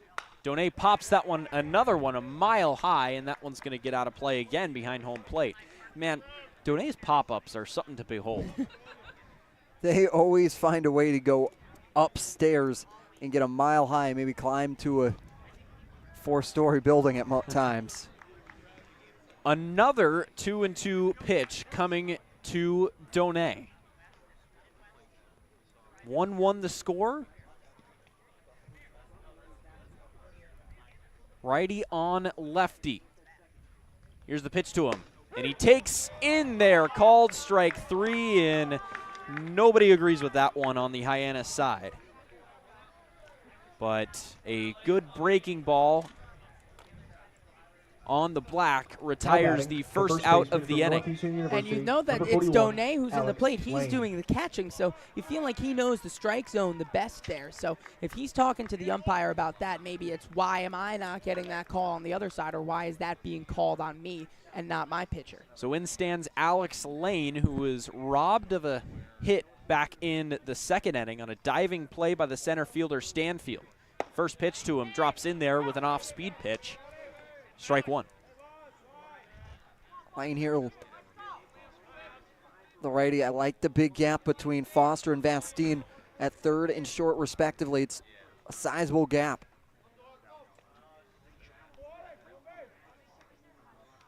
Righty on lefty. 0-1 the count. Lane swings and foul tips that one into the glove of Guzman, and it's 0-2. Shadows starting to get long here from Bourne. It looks like they will eventually play a factor between home plate and the pitcher's mound. 0-2 the count. Swing and a miss. He got him for out number 2. Guzman thought about a snap throw to first, but ultimately ate it, and that is out number 2 and the second straight strikeout for Liam Doyle. And you talk about the shadows. That's why it's important for Hyannis to get the lead out of the way now. Get those runners scored before those shadows creep across. Or keep this inning going for as long as you can, and then give your own pitcher the advantage with the shadows in his favor. So big at bat here coming from Will Taylor. So in stands Taylor.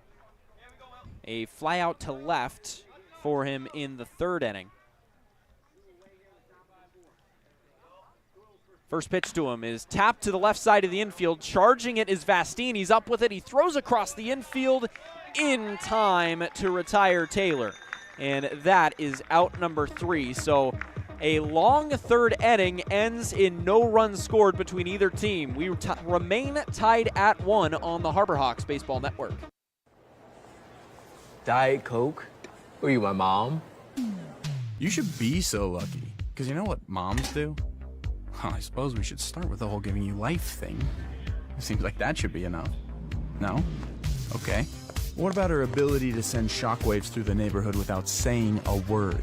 Or whip up a ridiculous handmade costume that you forgot to tell her about? Not to make you happy, but because she had a reputation to uphold. She invented rideshare, called it carpool, and did it for free. She didn't need those dating apps either. You copied her jeans, her spin, her shoes, her scrunchie, and whether you realize it or not, her music. Why not? Oh, and she can win any argument in 4 words. Because I said so. Everything you're trying to do, she's already done it, did it better, and she did it with a Diet Coke in her hand. So, drink what your mama gave you. Kept up all year long with the Braves. It is a pitching change for Hyannis to start out the 4th inning, and it's Bradley Hodges from Virginia, as he will look to keep these Bourne hitters quiet in a tie game at 1 right now. Yeah, Bradley Hodges, typical relief pitcher for the Cavaliers. Had a 4.32 ERA from the University of Virginia for the Cavaliers. Bradley Hodges played in 20 games, started one of them. Went 33 and a third innings pitched, 40 Ks to 23 walks. Hodges coming in here, the lefty, trying to continue on this streak. Yeah, you imagine that if you're Coach Eric Beatty, that maybe you wanted to get another inning or so out of Jamie Arnold, but it's fine, as you've got quite a few arms waiting in that bullpen to be used. So they go to Hodges, as we'll see him for the first time this season. So Arnold's line is 3 innings of 1-run ball, but it was a tumultuous couple of innings for him. 5 hits, 1 walk, and 3 strikeouts. He navigated a lot of traffic on the bases very nicely, guys. Yeah, it was treacherous stepping, but you have to be able to, you have to commend that from Arnold. He worked himself into and out of trouble, and the only important part is what shows up on the scoreboard and what shows up on the line, because he did work himself out of trouble very well. So that keeps his team tied going into this bottom of the fourth, and now he handed over to Bradley Hodges and the offense. It's up to them now for the rest of this game here on out. Foster. So here comes Cam Foster, who hit into a fielder's choice back in the second inning. And the first pitch from Hodges as a Harbor Hawk is in there for strike one. Yeah, Hodges getting his first start of the summer. Comes with a 10.9 K to 9. 0-1 to him is swung on and missed for strike two. Yeah, it's going to be Gundy out over in the Bourne bullpen getting ready. 0-2 is flown high out to shallow right field. Sirota and Snow converging on it, but it's going to be Snow who calls him off and battles the sun to put that one away in shallow right for out number one. Now batting, the second baseman from Rutgers University. Okay, Grundy out of Joshua Somerset, Kuroda Kentucky, starting to get warm over there for the Braves in that situation. I have to imagine that Doyle might step off the bump. First pitch is dropped in there with an off-speed pitch for strike one. Yeah, Kuroda Grauer had a single back in the second, and he has speed. That is what makes Kuroda Grauer's game so fascinating, is the amount of speed he brings. 0-1 is fouled straight back off the bricks right next to us, and it's quickly 0-2. If he can get on, he can wreak havoc for any catcher. It does not matter the jump. I saw it last year with the Newport Gulls, where he played a majority of his summer last year. He has it. 0-2 to Kuroda Grauer is slapped down the third base line and foul. So it remains 0-2. Semifinalists for the Brooks Wallace Award, too, eventually went to Matt Shaw of Maryland, but awarding the 25 semifinalists who were noticed as the best shortstop in the nation. 0-2 to him, and that one's lined into left field, and it will get past the outstretched glove of Hainline. A bit of a soft contact there. It kind of went off the end of the bat, but he pulled it into left field past Hainline for a base hit. Guzman. So with one out, Guzman will have a runner at first to work with. And again, it's just been so far today for these Bourne Braves hitters. It's just finding that gray area between the infield and the outfield so far today. They're nothing crazy hits. Righty on lefty, Guzman takes an off-speed pitch away for ball one. There's sometimes just little soft contact hits that are able to sink in there and get by. It's great placement and great contact hitting. Kuroda Grauer, the runner at first, being held on by Lane. 1-0 the count. Here's the pitch, and it is low. Ball two. Donay had a bit of trouble with it. New pitcher, perhaps still learning his arsenal. 2-0 count. Hodges sets at the belt and delivers, and it's swung on and missed. Blew him away with a fastball. It's 1-2. Kuroda Grauer hit a home run off of those Maryland Terrapins, my Maryland Terrapins in College Park. It was a 3-run shot, and he was off the mound at the time, but 2 of those runs got charged to his teammate here at Bourne, Nigel Belgrave. 2-1 the count. Throw over to first, as that will check on Kuroda Grauer. He's back in time. 1 run on 3 hits for the Harbor Hawks. They have not committed error. Runner goes. That one's popped straight up on the left side of the infield. Lane is under it. Kuroda Grauer's got to run back, and it's dropped by Lane. He couldn't get to it, but he's going to have the play at second to retire Kuroda Grauer, who tried to steal second, ran back to first, thinking that play was going to be caught by Lane, but Lane kind of botched the fly ball But by the time he got control of it, batting, Kuroda the Grauer center was fielder from still at Auburn first University, base, number 10, and they had the Chris easy force Stanfield. out to short in second base. So there's 2 outs in the inning, and that might have favored Hyannis a bit. Shadows there playing an impact there because it came from the shadows on that side and then ultimately went into the sun and lost it. That's a little knuckler into right field, hit by Stanfield. It will get through the infield and will be a 2-out single for him. That one kind of went off the handles of the bat, inside-out contact, but it got Pat Snow at second. Jonathan Bastine. So on the play, Guzman moves up to second. No further advancement from him. So with runners at first and second, it'll be Vastine up to the plate, who has grounded out in the first and then had reached on a bunt single in the third inning. He is a left-handed hitter against the lefty, as he will foul that one, I believe. Yes, it went off the handle, the bottom part of his bat. He was showing a little bit of pain there. Dangerous play. You don't want to be hit by a pitch in the hand. But nonetheless, it's 0-1, and we're going to have a bit of an argument from head coach Scott Landers. Yeah, he'll come out to talk to Ryan DeMar here at home plate, who made the call that it hit the bottom of the barrel of the bat there. And no matter if it hits you or not, but if it makes contact there in that situation and fouls it off with the bad area, it is a foul ball by contact.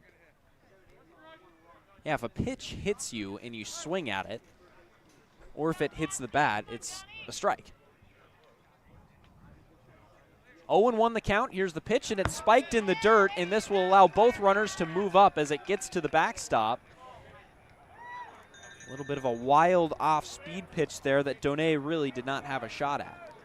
Now this creates a little bit more angst here if you're a Hodges, as you'll have in this situation here a spot where you have 2 in scoring position, and now you could really go get one. 1-1 the count, as it looks like a military plane flies overhead. That looks like a military Yeah, the plane. Air Force has a joint base Cape Cod just a couple miles away. 1-1 to Vastine, as he's going to foul that one back to the netting, and it's 1-2. So now 3 straight innings where after the first 1-2-3 inning where Bourne has put at least 2 runners on. So they've been causing the traffic. Credit to those Hyannis pitchers for working out of it to avert further damage. But this is a big at-bat here for Hodges. 1-2 the count. Lefty on lefty. Here's the pitch to Vastine. It's an off-speed pitch in the dirt for ball 2. A good 1-2 pitch location. That's that part where we say on those 1-2, you want to try and work outside the zone a little bit. 2-2 the count. Runners at second and third, and that one's lined into center field, and it will get down in front of Michelle in center field. The throw in will be cut off, and 2 runs will score on the play as Guzman comes in to score along with Stanfield. And Bourne has taken a 3-1 lead. Now batting, the designated hitter from Coastal Carolina, number 44. Good piece Eric of hitting Bender. there from Vastine, just putting it right up the middle, and it's that shallow gray area again. It's another single, as they haven't had an extra base hit, Bourne. Through now their 8 hits, they've all been singles. And here comes Bender as he takes up and away for ball 1. Vastine with a good piece of hitting there as he was able to drop it right in front of the center fielder, Mitchell.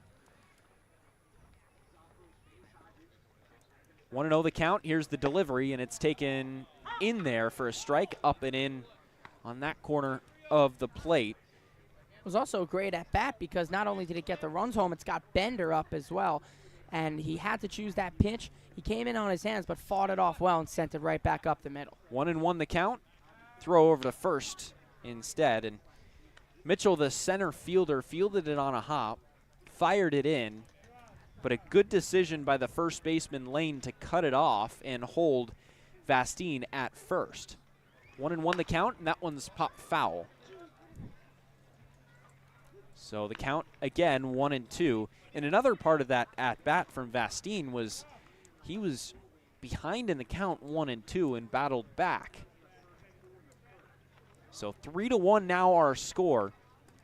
Hodges sets and delivers, and that one's tapped to the left side of the infield. Snow's going to have to charge, but it's going to be Lane picking it up, firing to first underhand, as coming over to cover the bag was Hodges. So a good play from Lane to Hodges, and that's the third out. But Bourne picks up 2 runs, and our score is now 3-1 on the Harbor Hawks Baseball Network.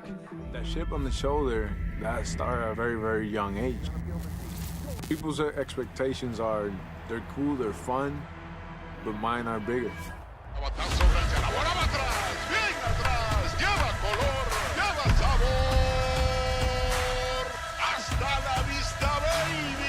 When you play in New York, they want to see winners. It doesn't matter if it's a Monday or a Friday or a Saturday. You got to come with it, or those fans will let you know.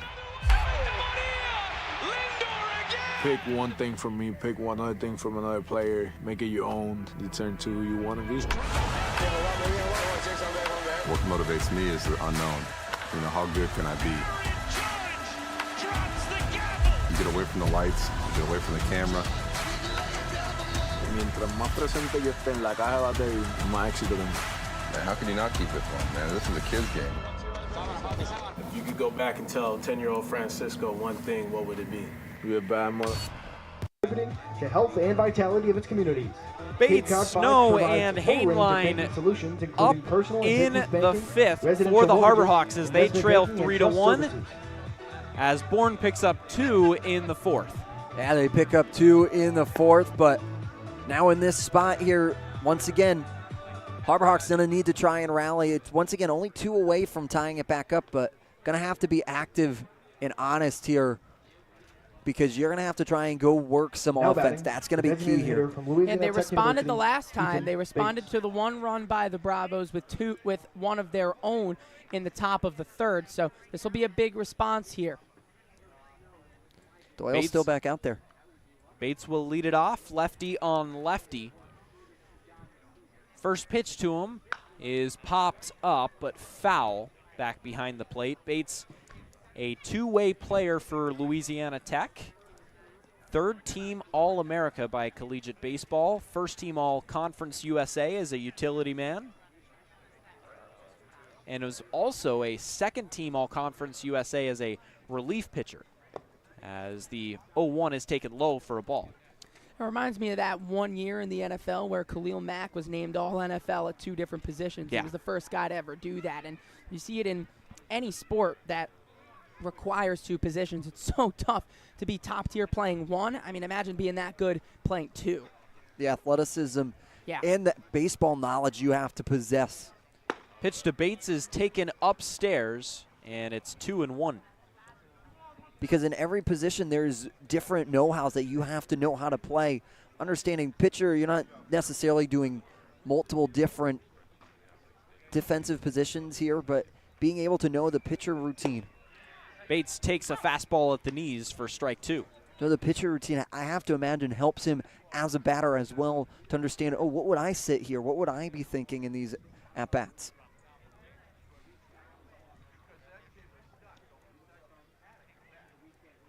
Two and 2 the count. Doyle gets his sign, kicks, and delivers, and it is taken just low below the knees for ball 3. So the count runs full. Good at-bat from Bates, who struck out back in the 3rd. Eric Snow on deck. Bates choking up on the bat in a 3-2 count. Here's the pitch, and he's going to fly that one high and deep to right field. Ranging back is Diggs, and he's going to settle under it just short of the wall in that deep part of the yard to straightaway right, and you have to imagine that that gets out in 9 of the 10 other Cape Cod League ballparks. Because here South Florida, at Doran Park, it is a straight line across from center field over to the majority of right field. It dips in for 300 for a little bit of a pesky pole here, but that is a straight line. There's no arc to it here at Doran Park. It is a straight, almost around, sitting around 400 line. In stands Eric Snow when he takes a strike on an off-speed pitch. It reminds you a lot of Fenway. It's a short fence out there that juts in down the line, and then it's just deep everywhere else to right field. 395 to straightaway center. The 0-1 to Snow is taken upstairs for a ball, as That was a good amount of power generated by Bates, who, as I mentioned, was choking up on the bat as he swung that, which takes away from power but adds to bat control. Typically you see that in 2-strike counts. Snow swings and foul tips that one into Guzman's glove, and it's 1-2. Snow, the right-handed hitter, singled in the third, and later came around to score Hyannis' only run of the game. Doyle out of the windup. Gets his sign and delivers, and it's taken upstairs. A fastball misses. Snow, when we talked about it, had a single back in the third. Him against Doyle is a good matchup. 2-2 the count. Snow taps that one foul, and we'll do it again. A good work by Snow just to stave that pitch off. Realized he was beaten, but puts a defensive swing on it to stay alive. You need those base runners at this point. Now 1 out, and the top of the lineup coming up would be big if they could turn it over and get a runner on with less than 2 out. Another 2-2 on the way here with 1 out in the inning. And that one's flown deep to center field. Ranging in now out is Stanfield. Now gets under it in front of the warning track and puts it away for out number 2. That's the second or third ball that Stanfield, the center fielder, has Now kind of not gotten a good jump on. State University, Yeah, 9, he came in on it Hyannis. and then backed off there for a quick second. Oh, interesting there from Stanfield out of Auburn. So here comes Hainline with 2 outs in the inning, and he takes an off-speed pitch high for a ball. Shadows have really begun to creep onto the field. There's one that's kind of in line with the first baseline that juts out into fair territory. It ends at the end of the infield dirt. 1-0 the count, and that's taken in there for strike 1. And then there's another shadow that's coming from the school, I believe. And that covers the left side of the infield dirt. The third base and shortstop positions both about to be in the shade. 1-1 the count, and that one's popped foul behind home plate. The rest of the field is sunny right now, which has caused a problem with a couple of fielders, and perhaps that was Stanfield's issues getting to those fly balls.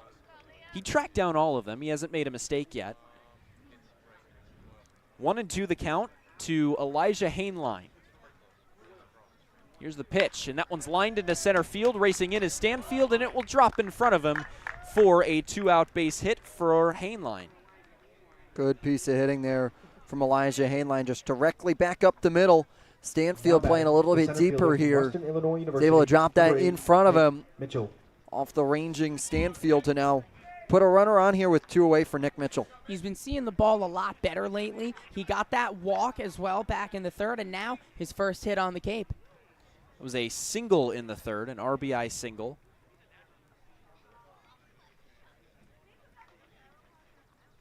As Hainline gets his lead from first, the pitch is taken inside. Guzman thought about a snap throw to first, but no throw as he decides to eat it. Hainline dove back into first head first. 1-0 the count. Lefty on lefty. Mitchell, the 2-hole hitter. 2 outs in the inning. Here's the pitch, and it's taken inside again, and it's 2-0. Hitters count. Hainline's working Guzman behind the plate right now. He is dancing and hitting the Cupid shuffle off of first base right now, and he is doing the steps and doing the cha-cha slide over there. Man, 2 of them. Nice. I know. Pretty solid on me for dance song references. Going to the right and then going to the left. 2-0 is taken in there with a fastball for strike 1. Big spot here for Mitchell. At a 2-1, you want to try and be confident in your pitch, find him yourself. Still count leverage. The Western Illinois product looks at a pitch that skips in the dirt, and now Mitchell is ahead 3-1 with Cam Smith one of the hottest hitters in this lineup on deck. I still say maybe a bit of a yellow-red light here only because it is Smith on deck. And you're walking here, or even seeing a strike and extending the at-bat just increases the chances of a walk as well as Smith's chances of getting to the plate. That's the guy you want up. The first baseman, Michelle, holding the runner on at first. The pitch is taken inside, ball 4, and that will push a runner into scoring position for Cam Smith with 2 outs in the 5th. Cam Smith had a big single back in the 4th. However, he was stranded over at second base after the walk from Sirota pushed him over there. But now this is going to be a big conversation here. So we'll see if this is Doyle's inning, and it looks like it will not be, as Bourne manager Scott Landers makes his way out to the mound and gives Doyle the hook. So we will tell you all about the new pitcher on the other side. It's 3-1 Bourne, but Hyannis is threatening on the Harbor Hawks Baseball Network. That chip on the shoulder, that started at a very, very young age. People's expectations are, they're cool, they're fun, but mine are bigger.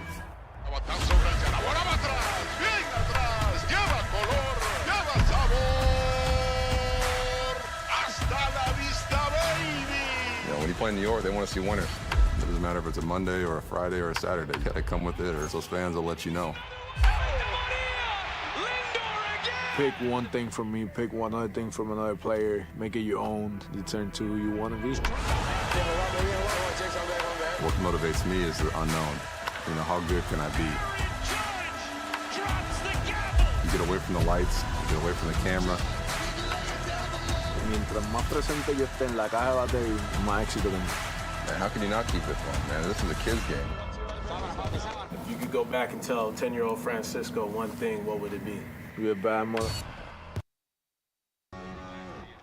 The new pitcher for Bourne is Cade Grundy, making his 4th appearance on the young season, and this is a guy that has experience and has won a title here in the Cape.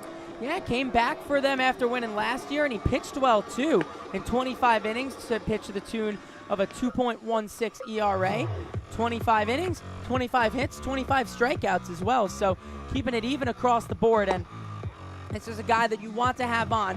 It's a good switch here, too, as the lefty Doyle would have been up against the righty Smith, so switching him, it was also seeming like he was petering out a little bit, so a timely switch here from Bourne to be bringing in one of their better guys from the back end. Yeah, and he has had some success this year. He has gone so far in the year 8 innings and holds a 1.12 ERA. He's only given up 1 earned run in a 3-inning outing against Brewster back on June 24th.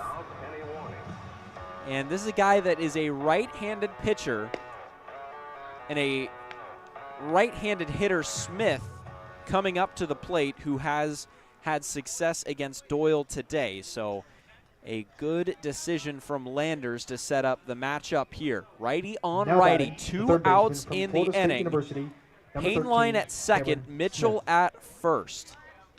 And Cam Smith at the plate in a 3-1 ball game that Bourne controls, but Hyannis has the tying run at first, excuse me, and Smith is the go-ahead run at the plate.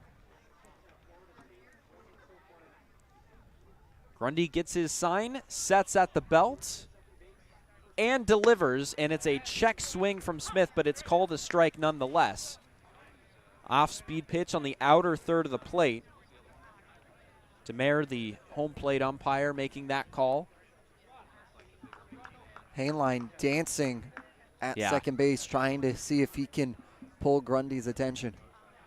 0-1 to Smith. Here's the pitch, and that one's lined into left field. Over to his left is Peterson, and he's going to reach up and make that play. That was absolutely scorched from Cam Smith. Unfortunate result, but did everything right, and the score remains 3-1. We head to the bottom of the 5th on the Harbor Hawks Baseball Network. That chip on the shoulder, that started at a very, very young age. People's expectations are, they're cool, they're fun, but mine are bigger.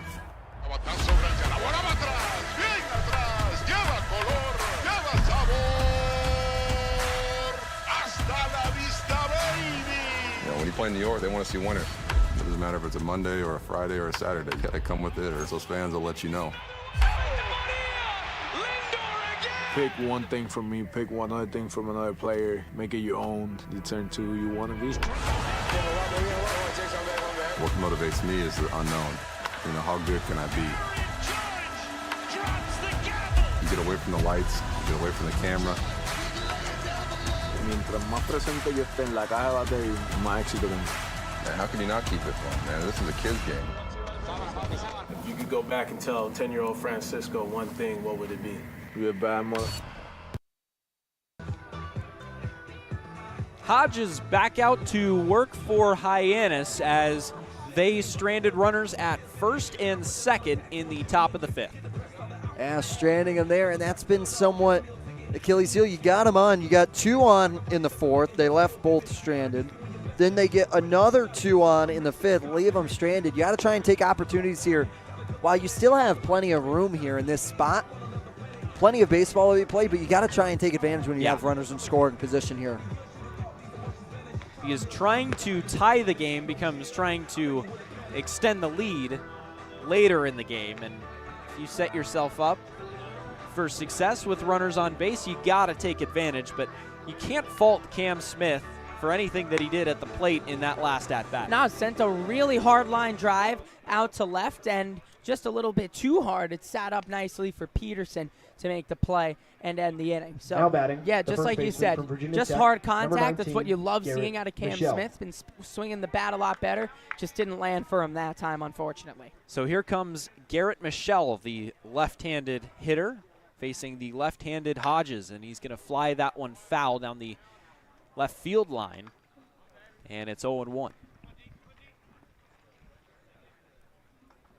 Bourne has stranded some runners themselves as the 0-1 drops in there with an off-speed pitch, strike 2.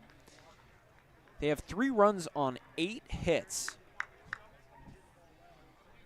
and 6 men left on base. 0-2, it drops in there. Same pitch, same spot for a 3-pitch strikeout to open the inning. Nasty breaking ball there from Hodges, doing Now his batting, job the right so well. University That of break Arkansas, is number 36, impressive, Kendall and it's Diggs. 12-6 coming right down on it and dropped it right in. And at that time that Michelle thought as a strike, it was already behind him. And here comes Kendall Diggs. 1 for 1 in the game with a single and a walk, and he takes a strike. Another left-handed hitter here for Bourne. Here's the pitch, and it's a breaking ball that just misses inside. Diggs turned his back, but it looked like it might have clipped the edge of the plate there, but called a ball, 1-1. Another breaking ball, low for a ball. And it's 2-1. You think Hodges is feeling that breaking ball right now? I think he is. Keep going to it. 2-1 is a fastball that goes right past him, and right when you think that he's throwing all breaking balls, he's going to ramp up the speed. That's what is so good about these pitch sequences from Brody Donay to his battery partner. 2-2 is a breaking ball that drops in there. 2 straight strikeouts looking for Hodges, and there's 2 outs in the inning. Just what a that's just an unfair at bat. We were Now seeing batting, 1 or the 2 left fielder from from University of Doyle. Iowa, Now number that's one 23, right there Sam from Peterson. Hodges. He dunks one in with the breaking ball, and then the fastball zipped right through down the middle, and then how can you defend against that? First pitch to Sam Peterson is foul tipped right into Brody Donay, who's going to take a walk here. And take a moment to compose himself as Indemar goes out to exchange balls with Hodges, but Brody Donay's a tough guy. It's going to take a lot to get him out of this one. Yeah. Eric Beatty, the manager, was on his way out there, and then Donay, I don't think he made a gesture. He just kind of gave him a death stare, told him to stay away. And he will stay in the game here. 0-1 the count after the foul tip from Peterson. He singled in the second and lined out in the third as he swings and misses, and it's 0-2. Way to help your catcher if your Hodges get out of this one right now with an Yep. 0-2. Get him into that dugout. 0-2 the count. It's a curveball that's slapped down the left field line and foul. it kind of sucks because Donay is due up second in the next inning. Doesn't have too much time for rest there, but in that spot, you look, Hodges right now, once he comes in, got through the first inning in first appearance jitters, and now starting to settle in here effectively. Another 0-2 to Peterson. Here's the pitch, and it skips in there in the dirt. Good stop by Donay, not that it matters. But the count will move to 1-2.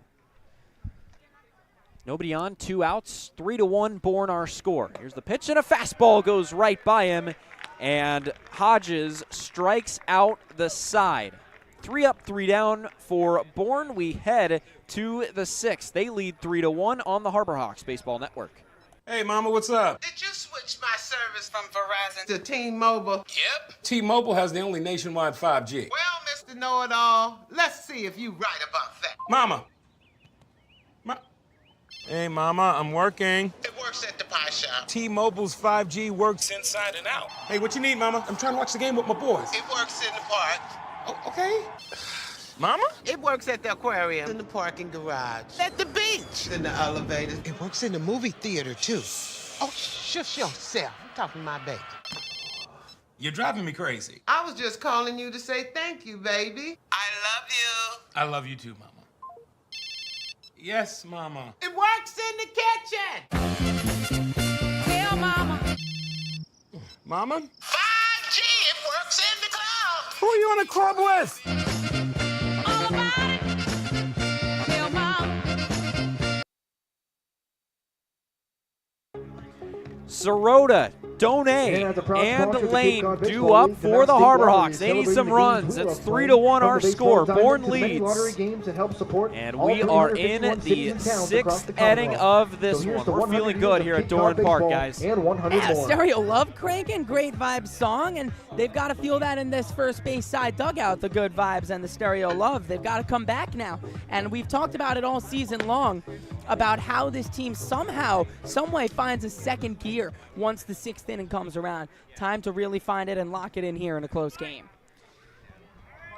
Jacob Irons was feeling good right there. there. Oh, yeah, come on. Yeah, baby. Straight vibing. Big dancer. Big dancer for me.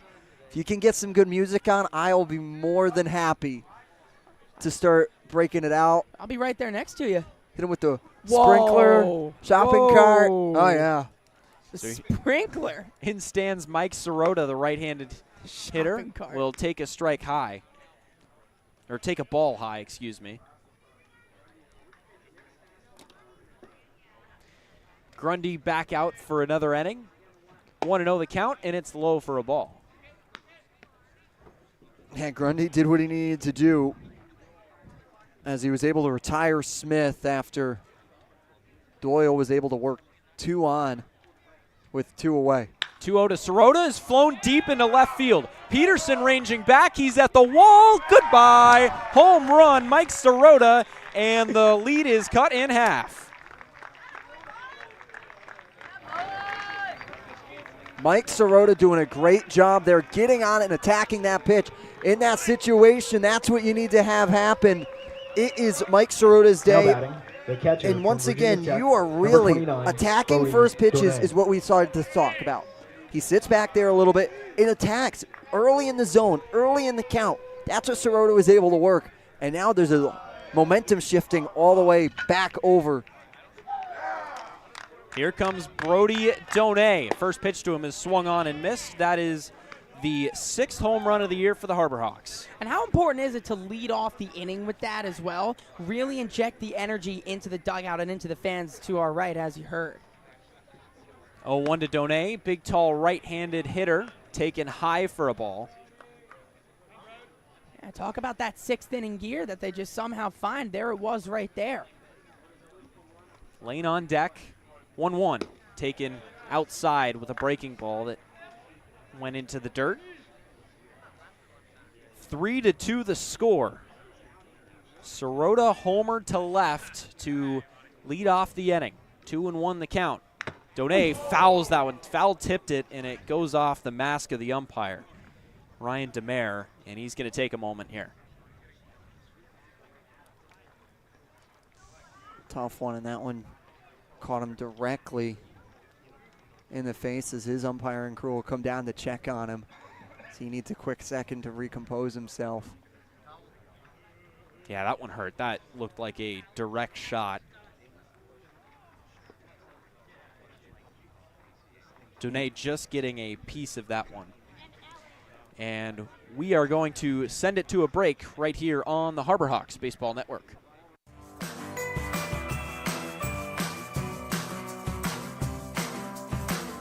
A brilliant idea starts at the source.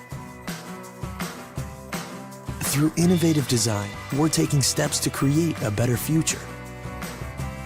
Now, the pure fresh taste of Dasani comes in a redesigned bottle, up to 30% made from plants, and as always, it's 100% recyclable.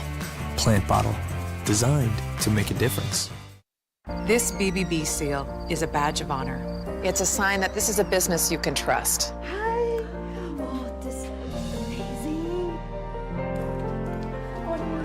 Each year, millions of people see the BBB seal on a door or a window or a website and breathe a little easier. See the seal and know you've made the right choice. Find a business you can trust. Ask BBB.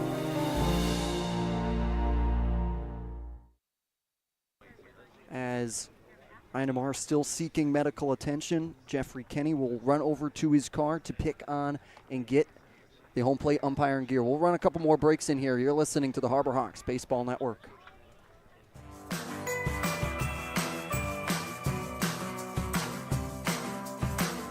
A brilliant idea starts at the source. Through innovative design, we're taking steps to create a better future.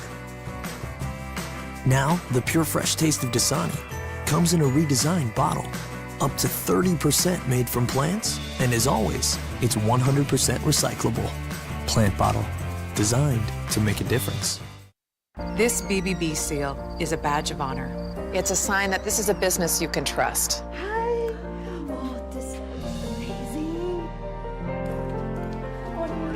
Each year, millions of people see the BBB seal on a door or a window or a website and breathe a little easier. See the seal and know you've made the right choice. Find a business you can trust. Ask BBB. Yes, Mama. It works in the kitchen. Hey, Mama, what's up? Did you switch my service from Verizon to T-Mobile? Yep. T-Mobile has the only nationwide 5G. Well, Mr. Know-It-All, let's see if you right about that. Mama. Hey, Mama, I'm working. It works at the pie shop. T-Mobile's 5G works inside and out. Hey, what you need, Mama? I'm trying to watch the game with my boys. It works in the park. Oh, okay. Mama? It works at the aquarium, in the parking garage, at the beach, in the elevators. It works in the movie theater, too. Oh, shush yourself. I'm talking to my baby. You're driving me crazy. I was just calling you to say thank you, baby. I love you. I love you too, Mama. Yes, Mama. It works in the kitchen. Tell Mama. Mama? 5G, it works in the club. Who are you in a club with? All about it. Tell Mama. Diet Coke? Who are you, my mom? You should be so lucky. Because you know what moms do? Well, I suppose we should start with the whole giving you life thing. It seems like that should be enough. No? Okay. What about her ability to send shockwaves through the neighborhood without saying a word? Or whip up a ridiculous handmade costume that you forgot to tell her about? Not to make you happy, but because she had a reputation to uphold. She invented rideshare, called it carpool, and did it for free. She didn't need those dating apps either. You copied her jeans, her spin, her shoes, her scrunchie, and whether you realize it or not, her music. Why not? Oh, and she can win any argument in 4 words. Because I said so. Everything you're trying to do, she's already done. Did it better, and she did it with a Diet Coke in her hand. So, drink what your mama gave you.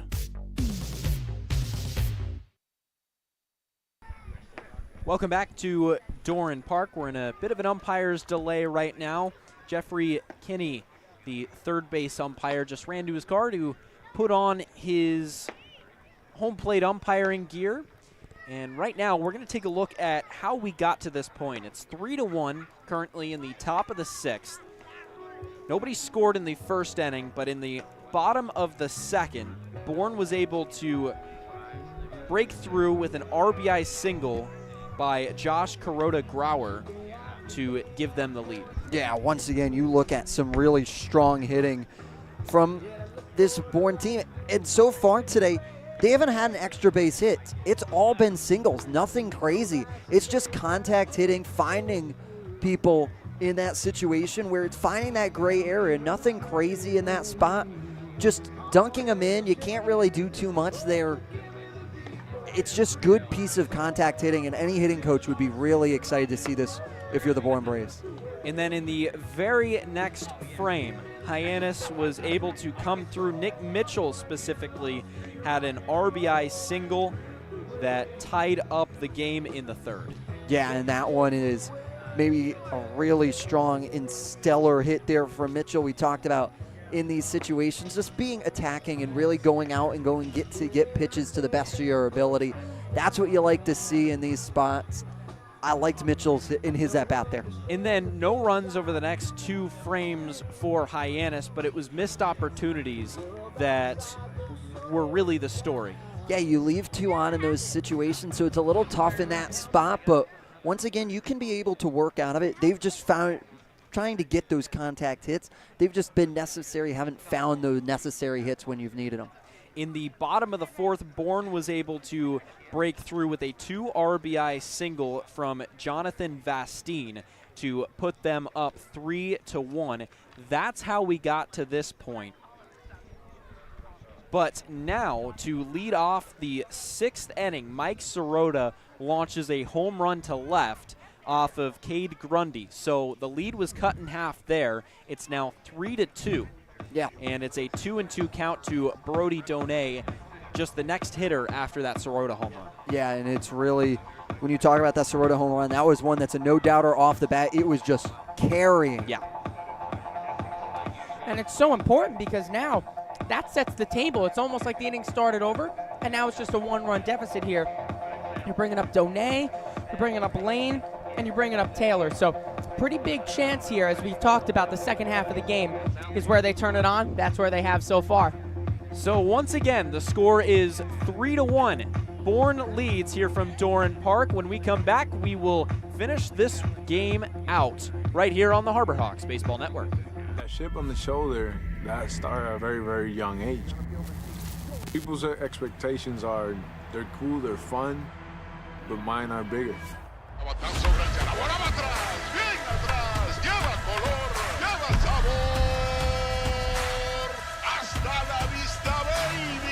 When you play in New York, they want to see winners.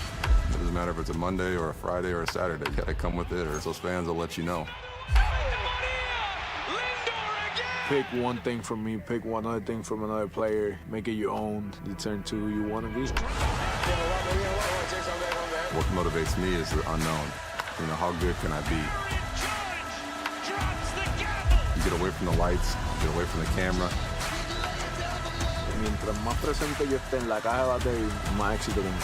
Man, how can you not keep it fun, man? This is a kid's game. If you could go back and tell 10-year-old Francisco one thing, what would it be? You're a bad mother. Hey, Mama, what's up? Did you switch my service from Verizon to T-Mobile? Yep. T-Mobile has the only nationwide 5G. Well, Mr. Know-It-All, let's see if you're right about that. Mama. Hey, Mama, I'm working. It works at the pie shop. T-Mobile's 5G works inside and out. Hey, what you need, Mama? I'm trying to watch the game with my boys. It works in the park. Oh, okay. Mama? It works at the aquarium, in the parking garage, at the beach, in the elevators. It works in the movie theater, too. Oh, shush yourself. I'm talking to my baby. You're driving me crazy. I was just calling you to say thank you, baby. I love you. I love you too, Mama. Yes, Mama. It works in the kitchen. Hell, Mama. Mama? 5G, it works in the club. Who are you in a club with?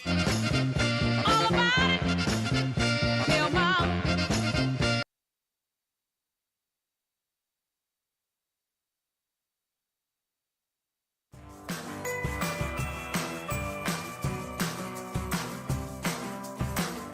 A brilliant idea starts at the source. Through innovative design, we're taking steps to create a better future. Now, the pure fresh taste of Dasani comes in a redesigned bottle, up to 30% made from plants, and as always, it's 100% recyclable. Plant bottle, designed to make a difference. This BBB seal is a badge of honor. It's a sign that this is a business you can trust.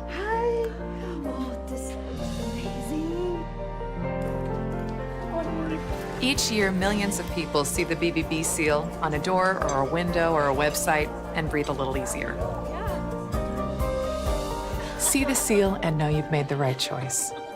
Find a business you can trust. Ask BBB.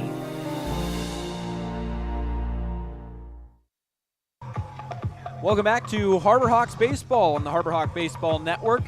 And the Harbor Hawks would like to remind you that Cape Cod isn't just any community, it's our community. At Cape Cod Healthcare, our mission to provide exceptional, high-quality care for our neighbors and visitors is at the core of everything we do. From wellness initiatives and preventive screenings and leading-edge technology and specialized clinical extensive and dedicated team is committed to delivering care that enhances the well-being of all in this special region. Cape Cod Healthcare congratulates the Cape Cod Baseball League on its 100-year anniversary and is proud to be this year's official healthcare sponsor. Learn more at capecodhealth.org. Cape Cod Healthcare, caring, commitment, and community. And we're going to send it to Bria Losick with a special report. Hey guys, I had no report, but I just wanted to talk a little bit. I felt a little left out of the mix. 4th of July weekend's coming up. What are your guys' plans besides the Hawks game? Nothing. We got a Hawks game against YD. Exciting. Isn't there a parade that we're supposed to volunteer Yeah, we got a parade coming up here soon. This weather that we're starting to have is going to be a perfect time to get some ice cream bars, a little Eclair bar, maybe top tier, but Kenny's back out here, and we're ready to rock and roll here after this umpiring duel. What are your plans, Bria? Yeah. My plans? Well, we're playing YD, so of course I'll be there. Home game, super exciting. And you know what? 4th of July weekend, that's when McKeon Park gets packed. Yeah. You haven't Bumping. seen anything yet. That's what we like to hear. Thank you so much, Bria. We always appreciate you coming in there. Well, thank you for having me. Oh, my God. Well, this is somewhat your job. So You're the fourth member of our team. Oh, thanks, guys. Literally You make me anytime. blush. Cade Grundy back out throwing on the mound, and we are just about set to resume activities here from Doran Park. Jeffrey Kinney, now the home plate umpire, was the third base umpire, and we're going to move forward in this game with a two-man crew. Yeah, two-man crew here, so there's going to be a little bit more of a rotation. The biggest thing here on this two-man crew is going to be watching the outfield here. That's going to be the biggest thing that you're going to have to watch as a listener and as a viewer, is how the outfield is run with your two-man crew here, because it's a little bit challenging because you have to have your base umpire have to go run out, and the home plate umpire will have all of your control over on that left side of the field. Kinney will have to be moving a little bit more. There's a little bit more motion here. It's not as circular as a three-man crew, so a two-man umpiring crew is going to require a lot out of these two guys.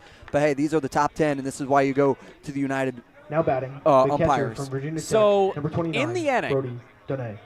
Mike Sirota led it off with a solo home run. Brody Donay has now worked a 2-2 count, and we are set once again for baseball.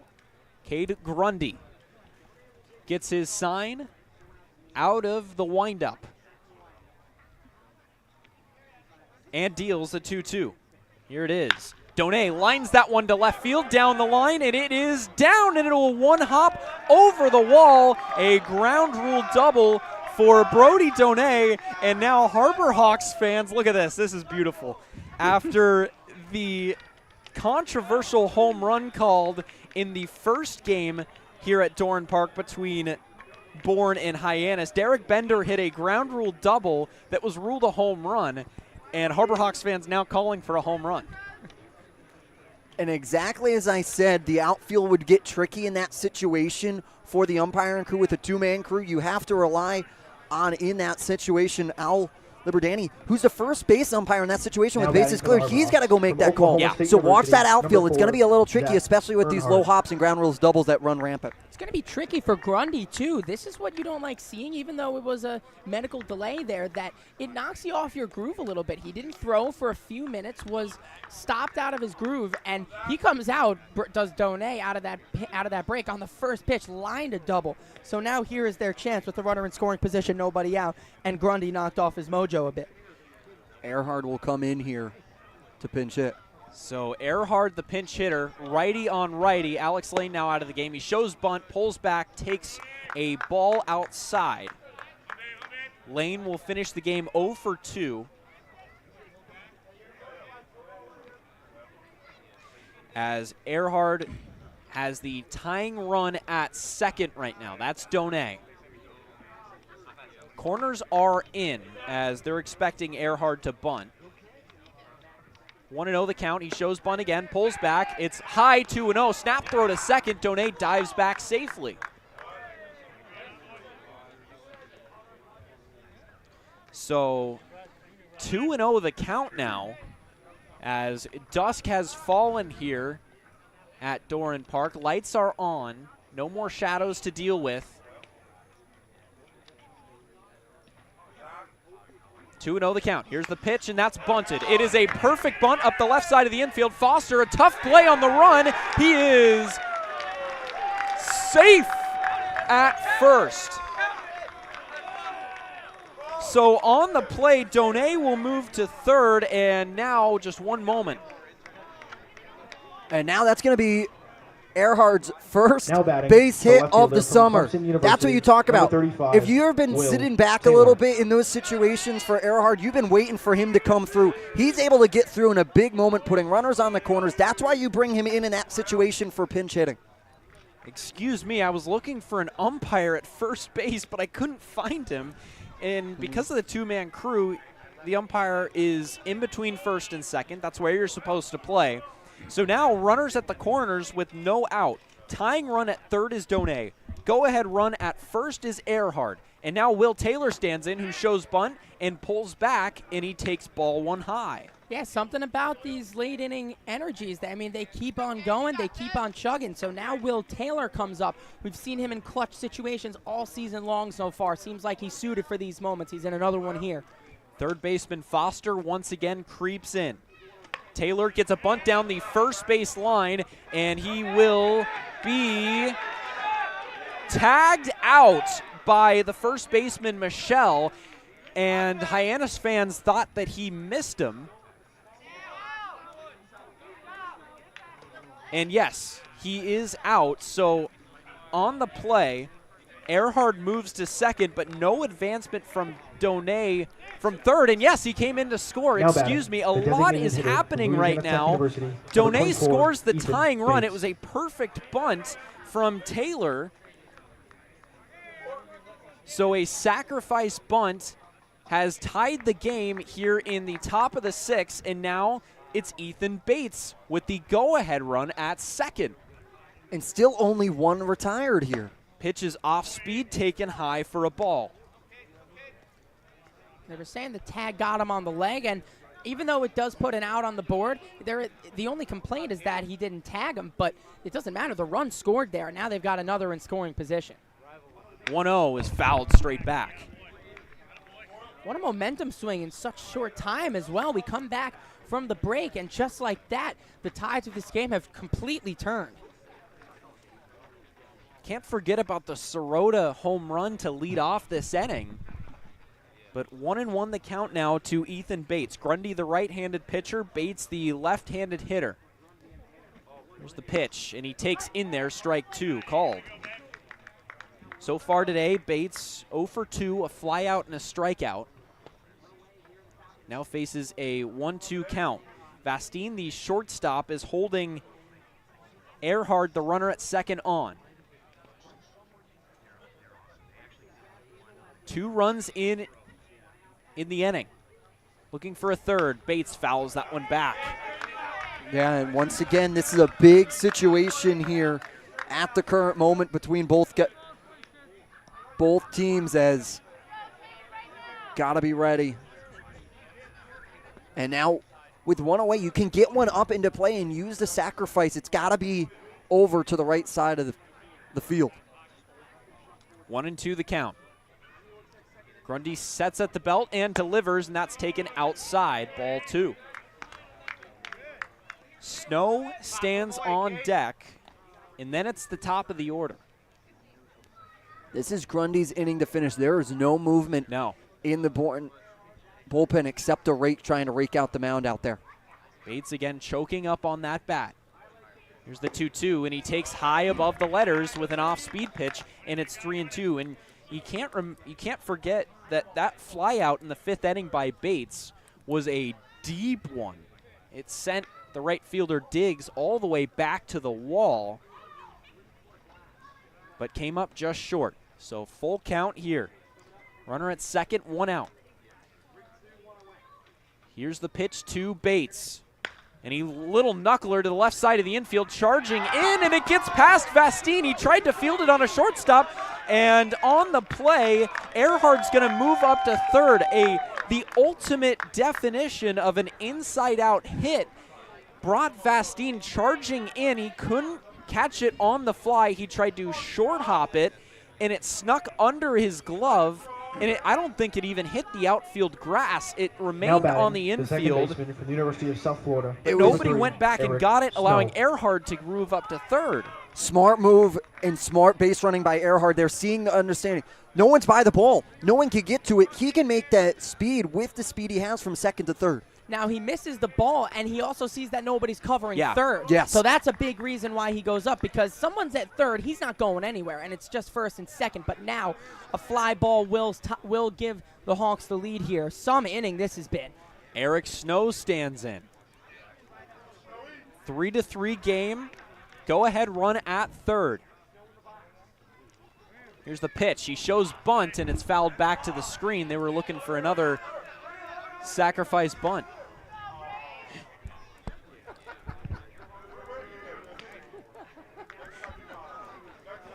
As in this situation, you have runners on the corners here in this spot.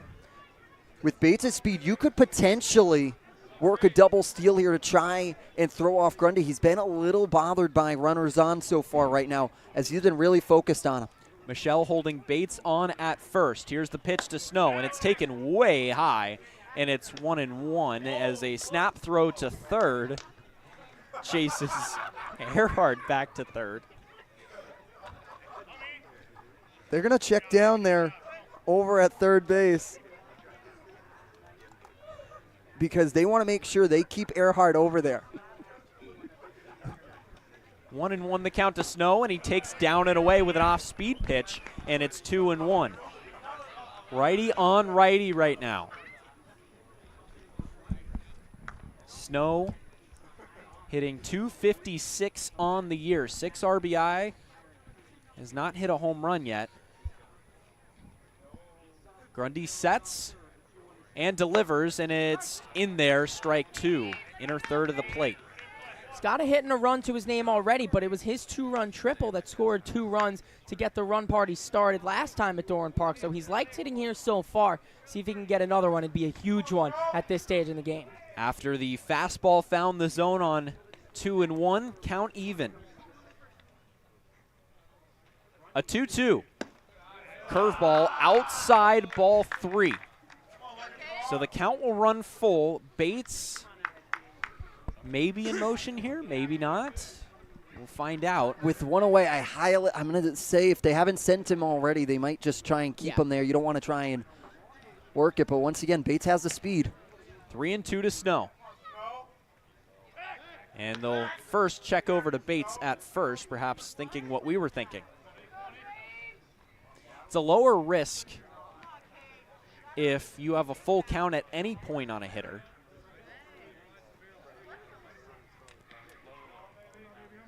3-2 again. Here's the pitch to Snow, and he takes down and away, ball 4, and they are juiced for the top of the order in Hainline. And now, what a chance to make a great first impression here if you're Elijah Hainline. huge spot. Now batting, Newer the guy, shortstop just for got his Washington first State hit. University, He number walked 9, back in the Elijah third and singled Heinlein. back in the fifth. And this is the chance here. We've talked about it all season long. They've let quite a few chances with runners in scoring position go wasted, but they haven't so far here today. And now this is a big chance to burst this game open. Heinlein stands in, bases loaded, 1 out. Earhart at third. Bates at second. Is the first pitch is going to go past the catcher. The throw back home is in time to get him. It just got past Guzman, trickled back to the warning track behind home plate. He slid in. Earhart from third got a late break on it and was dead to rights at home plate. Grundy came in and covered the plate, and there are 2 outs in the inning. However, now you put 2 in scoring position here as you have Snow and Bates advancing on the wild pitch. In this spot here for Heinlein, he's just got to get it into play, and he's got to get it down for a base hit.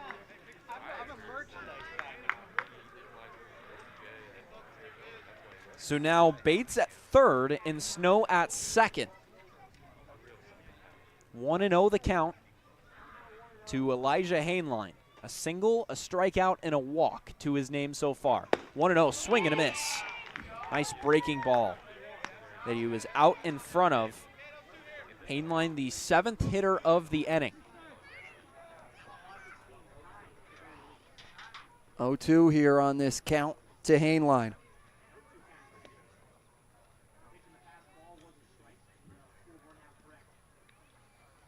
Infield at normal depth. Here's the pitch, and it is in there, called strike 3, and Heinlein doesn't agree with it. And the Harbor Hawks will strand runners at second and third. But they tie the game in the 6th. We head to the bottom half. It's 3-3 on the Harbor Hawks Baseball Network. We all have obstacles, challenges at different points in life. I still push myself every single day, and the harder I push myself, the more I find myself drawn to wearing UFOs. The first time I put on a pair of UFOs, it was like someone released the pressure.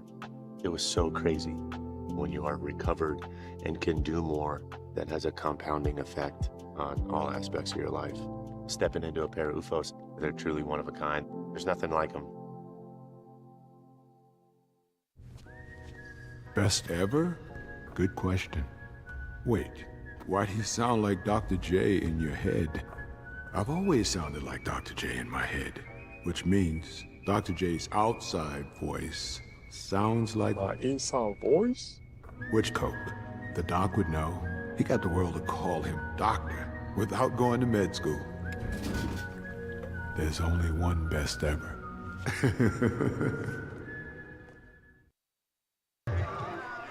To the bottom of the 6th we go. It's a new ball game as Hyannis ties it in the top half, but it felt like they might have left some runs out there to be had. Oh, they definitely did. They come into that at bat. Bases loaded, 1 out with a guy, contact guy, who can even hit it for power in Heinlein. And on a pitch that trickles past the catcher, Earhart goes home. Obviously, you want to see it that he's aggressive, but I don't know if I'd be going there with the bases loaded in a tie game as well. And only 1 out. And only 1 out. He got such a late jump that you think if he got a full read on that and saw it get past, maybe he scores. But if you're getting a late break there, it makes it a little tougher. And it's no fault of Earhart's. That one did kind of stay underneath Guzman for a little bit, but after he waits, gives that beat or two, I don't know if I'm scoring there. It keeps the bases loaded, and it keeps there only 1 out on the board. Now to switch it back over. Yeah. Hodges now comes back out. He has been cold. That may have been the longest half inning the Harbor Hawks have seen in a while, as they'll make a defensive change as Kelly runs over to first. But Hodges is going to be in this situation in a big spot because he was cold. He just had to wait almost, you have to imagine, 30 minutes or so during that delay, and then was in the dugout the rest of the time. So Hodges is going to have to come out here and get a little bit warmer again. So to lead off the inning, it'll be Now Cam batting, Foster. the third baseman from Liberty University. The third number baseman 21, 0 for 2 Cameron on the day Foster. so far. While I'm sliding right there can't be too much because now the game is tied. At least you have the game tied, and at least they made the most of those chances to tie this game. And now it's a completely different ball game, 0-0 from here on out. First pitch to Foster upstairs. Foster, a tall right-handed hitter.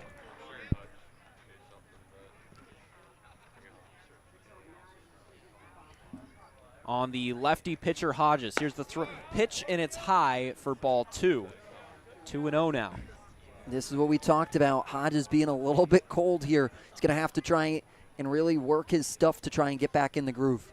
Here's the pitch, and that one's flown high out to right field. Sirota jogging lazily in and reaches up and makes the play for out number 1. Great pitch by Hodges there to go get him swinging in that situation to get an out. Now batting, the second baseman from Rutgers University, number 13, Joshua Kuroda Grauer. With 1 out, it'll be Kuroda Grauer into the box. Righty on lefty once again. First pitch to him is upstairs for a ball. It'll be Guzman on deck, the 9-hole hitter, and then the top of the lineup. 1-0 is taken up and in, but catches the black for strike 1. You can try and work the minimum here if you're Hodges. That's going to be ideal. 1-1 tapped foul by Kuroda Grauer, and it's 1-2. Off-speed pitch that he was out in front of. Barely got a piece of it. 3-3 our score. Here's the pitch. Kuroda Grauer takes high for ball 2. As we mentioned earlier, Austin Kelly comes into the game to play first after Earhart pinch hit for Lane. 2-2, and that one's ripped down the left field line, and it'll get down a fair ball. Kuroda Grauer rounds first and will head to second as that one goes all the way into the corner. Taylor digs it out and fires it back in. So a 1-out double for Kuroda Grauer, and once again, Bourne has a runner in scoring position. And he's now, Kuroda Grauer's 3 for 3 on the day. I mean, he's been seeing the ball so well. Got the RBI single back in the second, and now putting himself into scoring position, trying to get Bourne their lead back here in the bottom of the 6th. And now that is just their first extra base hit of the day through their 9 hits. So here's Guzman, the catcher. Right-handed hitter against the left-handed pitching Hodges, and he throws in a fastball for strike 1. Snow, the second baseman, holding Kuroda Grauer on second.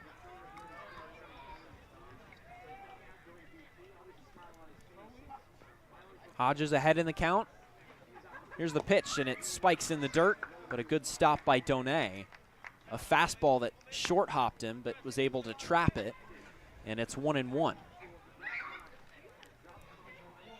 17 combined hits on the game, 6 combined runs, and a 3-3 tie. 1-1, drops in there with an off-speed pitch, and it's 1-2. And now in this situation, when you have that umpire delay and you bring Kenny behind home plate, this is a new strike zone for all these batters, so they have to readjust. And same for pitchers as well. Maybe that outside pitch that wasn't working, got to go test it a little bit. 1-2 is flown high out to right field. Sirota ranges in, makes the play, and it was not deep enough to advance the runner Kuroda Grauer, and there are 2 outs in the inning. Yeah, not sure that's going to be deep enough with Mike Sirota's arm. The center fielder from Auburn University. And time will be called as manager Eric Beatty will make his way out to the mound, presumably for a pitching change, and it will. So with 2 outs in the bottom of the 6th of a 3-3 tie between Hyannis and Bourne, Coach Beatty will go to the bullpen. Do not turn that dial. We're in for a great finish right here on the Harbor Hawks Baseball Network. That chip on the shoulder, that started at a very, very young age. People's expectations are, they're cool, they're fun, but mine are bigger.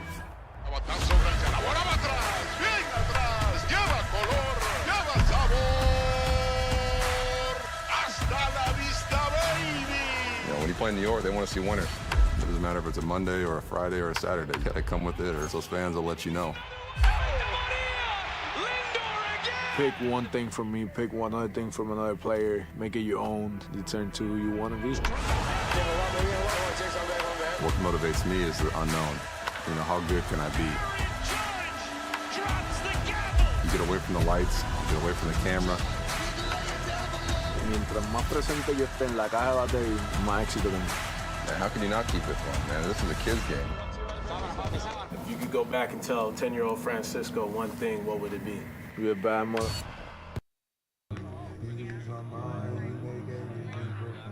Ethan Lanthier will be tasked with trying to hold this lead or hold this tie game at 2-2 for Hyannis, and he has been really good throughout this year. Yeah, through 7 2/3, Ethan Lanthier out of St. Cloud State in the Northfield, Minnesota native, boasts a 1.17 ERA through 5 games pitched, has 1 decision in his favor, has struck out 14, only walked 4, has given up 6 hits, and he has been stellar. You'll saw him back on Monday at Falmouth, went 2 innings, only allowed a hit, threw 8 batters faced, struck out 4 of them, half of them cut in half by Lanthier. This is a guy that is going to go play at the next level sometime.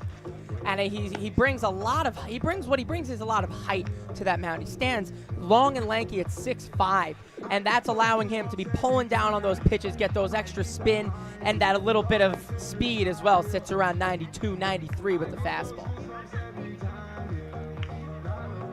And with Lanthier here in this spot, this is a matchup change here. As you had Hodges pitching well. He was pitching to contact here a little bit, but now with the go-ahead run at second base in Grauer, he also has speed as well. So you want to have Lanthier out there to try and really command the batter's box while also being able to do a good job of checking back the runner. Especially with 2 outs now in the top of the order, this isn't going to be pitching to contact here. Lanthier, with his pitch style and his arsenal, he's going to be looking to strike Stanfield out.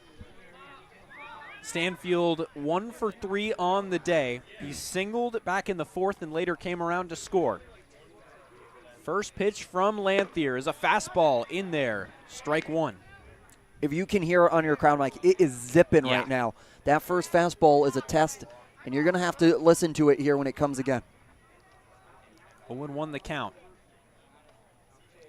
Kuroda Grauer, the runner at second, as that one's tapped foul from Stanfield.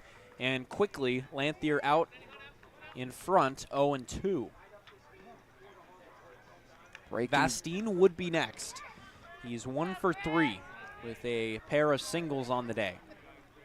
Lanthier sets at the belt, kicks, and delivers an 0-2, and it's in the dirt with a fastball.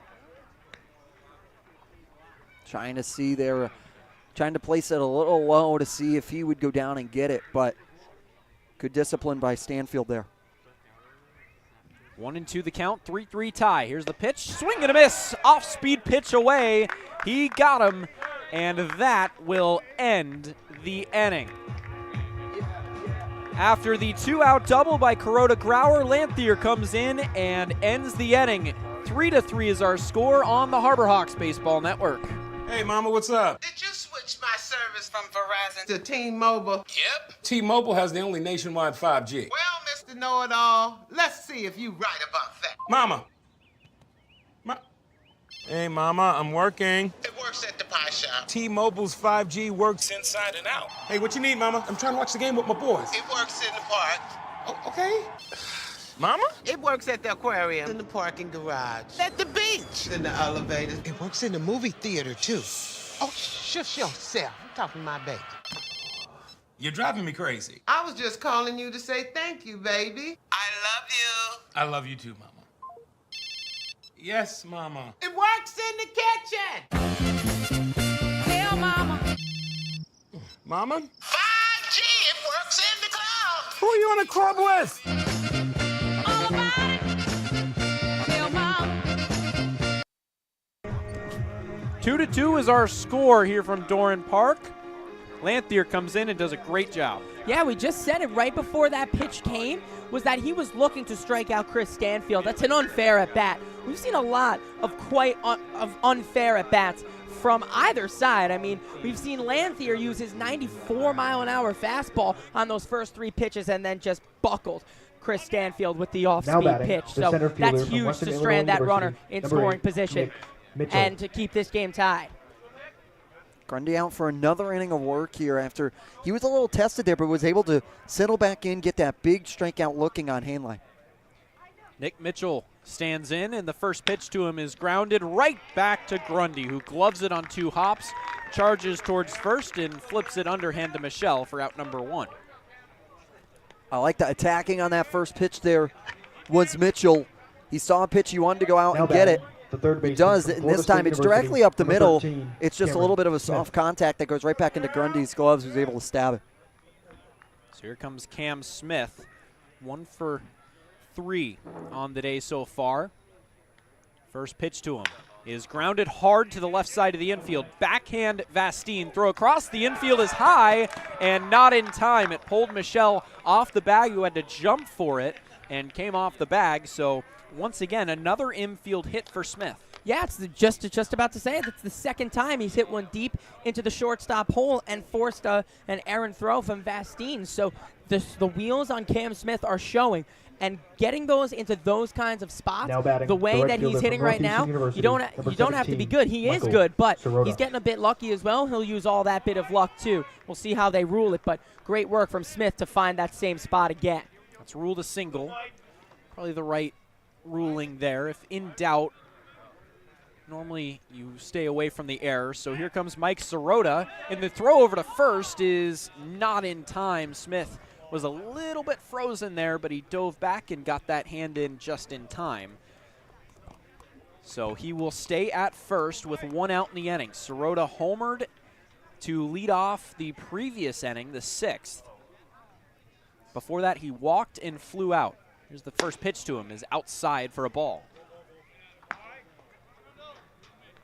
Sirota, a right-handed hitter, second time facing Grundy.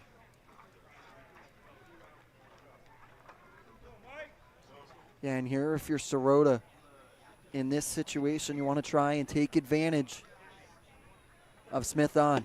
1-0 down and away for a ball. And every single pitch so far, Guzman has had a look over at first, chasing Smith back to the bag.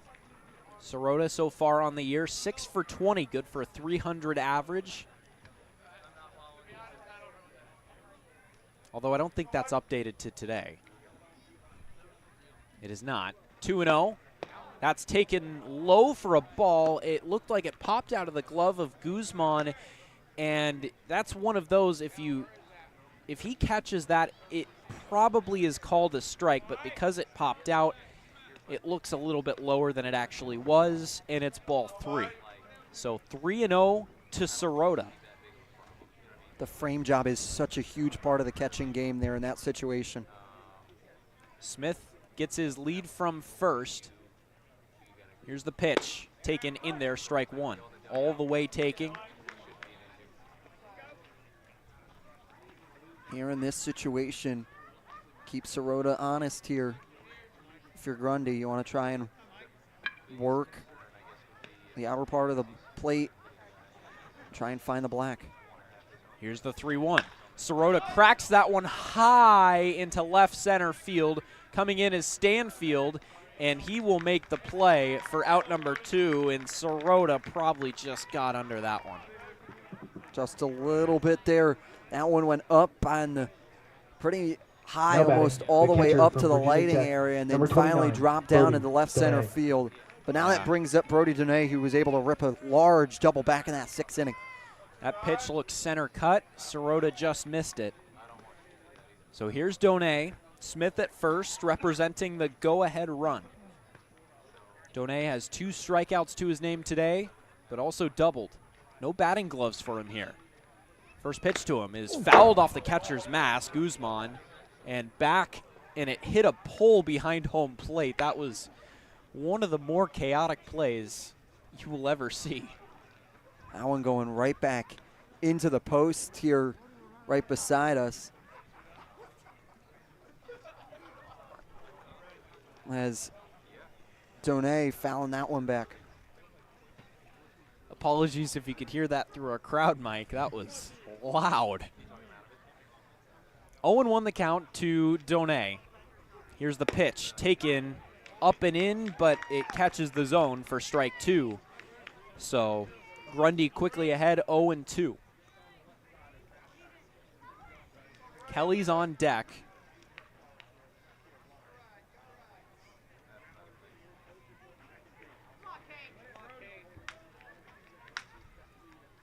Smith gets his lead from first. Here's the 0-2, and that's poked to the right side of the infield. Up with it on a hop is Kuroda Grunner, and he throws to first in time for the 3rd out of the inning. So after the 1-out single, Cam Smith is stranded on first. 3-3 is our score as we head to the bottom of the 7th. This is the Harbor Hawks Baseball Network.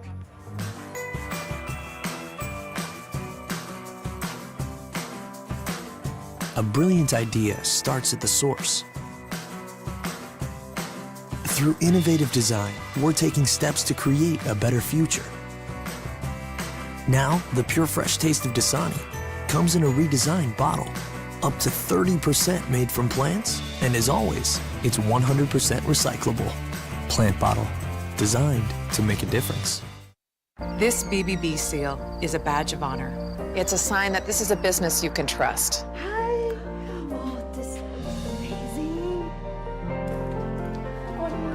Each year, millions of people see the BBB seal on a door or a window or a website and breathe a little easier. See the seal and know you've made the right choice. Find a business you can trust. Ask BBB.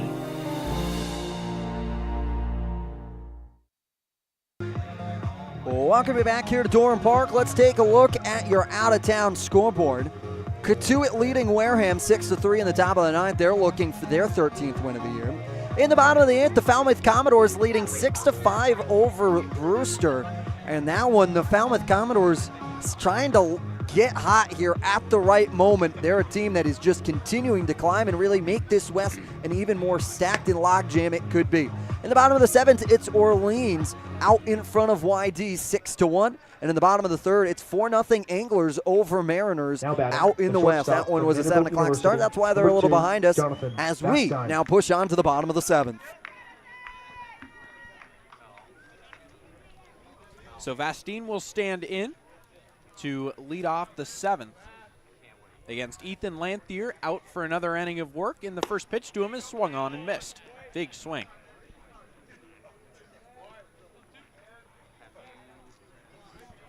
Big swing and a miss there here as Lanthier once again trying to work and pitch to strikeouts here if possible.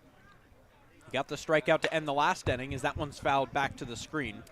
He struck out Stanfield, the first hitter he faced, with a runner at second and 2 outs. And now is ahead in the count, 0-2. Now Lanthier's been looking really good so far, and he can carry a little bit of bulk too, so they'll need it for the rest of this game. 0-2 is up and away for ball 1. Yeah, we saw it with Stanfield too. That was just such a dominant at-bat from a pitching standpoint. That's what you want to see the rest of the way out here. See if he can get you maybe into the 8th, if not the 9th. 1-2 is taken in there, strike 3. Vastine did not like the call as Donay was set out on the outer third of the plate, but reached in back towards the inner third, caught that one, and it caught the plate with a fastball, and it is the second strikeout for Lanthier, 1 out. And that's where you sometimes say as a hitter, well, that guy was framing out on the outer half. Why did you give that pitch? It didn't look like a strike. First pitch to Bender is grounded to the right side. Up with it is Kelly. He'll flip over to Lanthier covering the first base bag, and quickly there's 2 away in the inning. 2 away quickly indeed, and that's what you want if you're Lanthier here, able to work it out a little bit and be effective, be smart, and be timely. If you're able to do it in these situations, that's what makes Lanthier so good, is that you are able to be effective and be efficient. That's what you want out of your pitcher. So here comes Garrett Michelle, the first baseman. 1 for 3 day for him. Here's the pitch, and he blows a fastball right by him for strike 1. He struck out on 3 pitches back in the 5th, singled in the 3rd, and struck out in the 2nd. 0-1 is taken up and away for ball 1. It's starting to get a little hazy out here. I don't know if it's fog or still the wildfires. Pitch is an off-speed pitch taken outside for ball 2. As the wildfires change of direction, I've been watching the morning news today. It's changing to come back out. Connecticut. 2-1 is swung on and missed. Another fastball that just got right by him. All of Connecticut had an air quality alert today, so it could be coming out here. But right now you have to imagine on Cape Cod, especially next to Cape Cod Canal, it might be a little fog.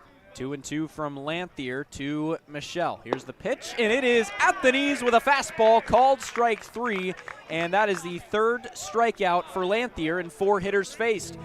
The score remains tied at 3 as we head to the 8th on the Harbor Hawks Baseball Network. Diet Coke? Were you my mom? You should be so lucky, because you know what moms do? I suppose we should start with the whole giving you life thing. It seems like that should be enough. No? Okay. What about her ability to send shockwaves through the neighborhood without saying a word? Or whip up a ridiculous handmade costume that you forgot to tell her about? Not to make you happy, but because she had a reputation to uphold. She invented rideshare, called it carpool, and did it for free. She didn't need those dating apps either. You copied her jeans, her spin, her shoes, her scrunchie, and whether you realize it or not, her music. Why not? Oh, and she can win any argument in 4 words. Because I said so. Everything you're trying to do, she's already done it, did it better, and she did it with a Diet Coke in her hand. So, drink what your mama gave you. 1630. Grundy back to work in a 3-3 tie ball game as we head into the 8th. Each of these teams with 6 outs left to try and score a run, or else we're going to the extra inning. Yeah, the extra inning so far, and just what a wild and wacky game so far. Oh, yeah. You both have 9 hits, both have 3 runs, and neither team's has committed an error yet. I think that's what's going to be. Who messes up first in this one, because both pitchers seem to be finding their groove right now.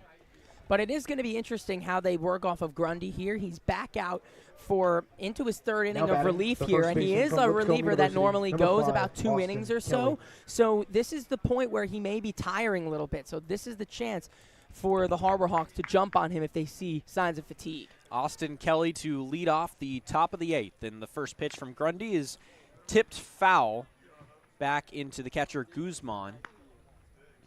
Strike 1. We've seen a lot of those tonight.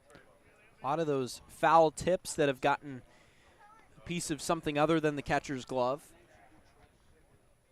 As they that just shows you to reaffirm that these hitters are on these pitches. 0-1, way upstairs, ball 1. It'll be Kelly, Taylor, and Bates due up in this inning. Count even at 1-1, excuse me. That one's lined back up the middle. It goes off of Grundy's leg. He's going to recover and throw to first in time, and Austin Kelly was just robbed of a hit. We talked about it. Grundy stays with it there, is not fazed by it coming back to hit him directly in the upper thigh. Stays with it, now batting, composes himself, finds where the ball is, and understanding he's got time to throw it over there. Great play.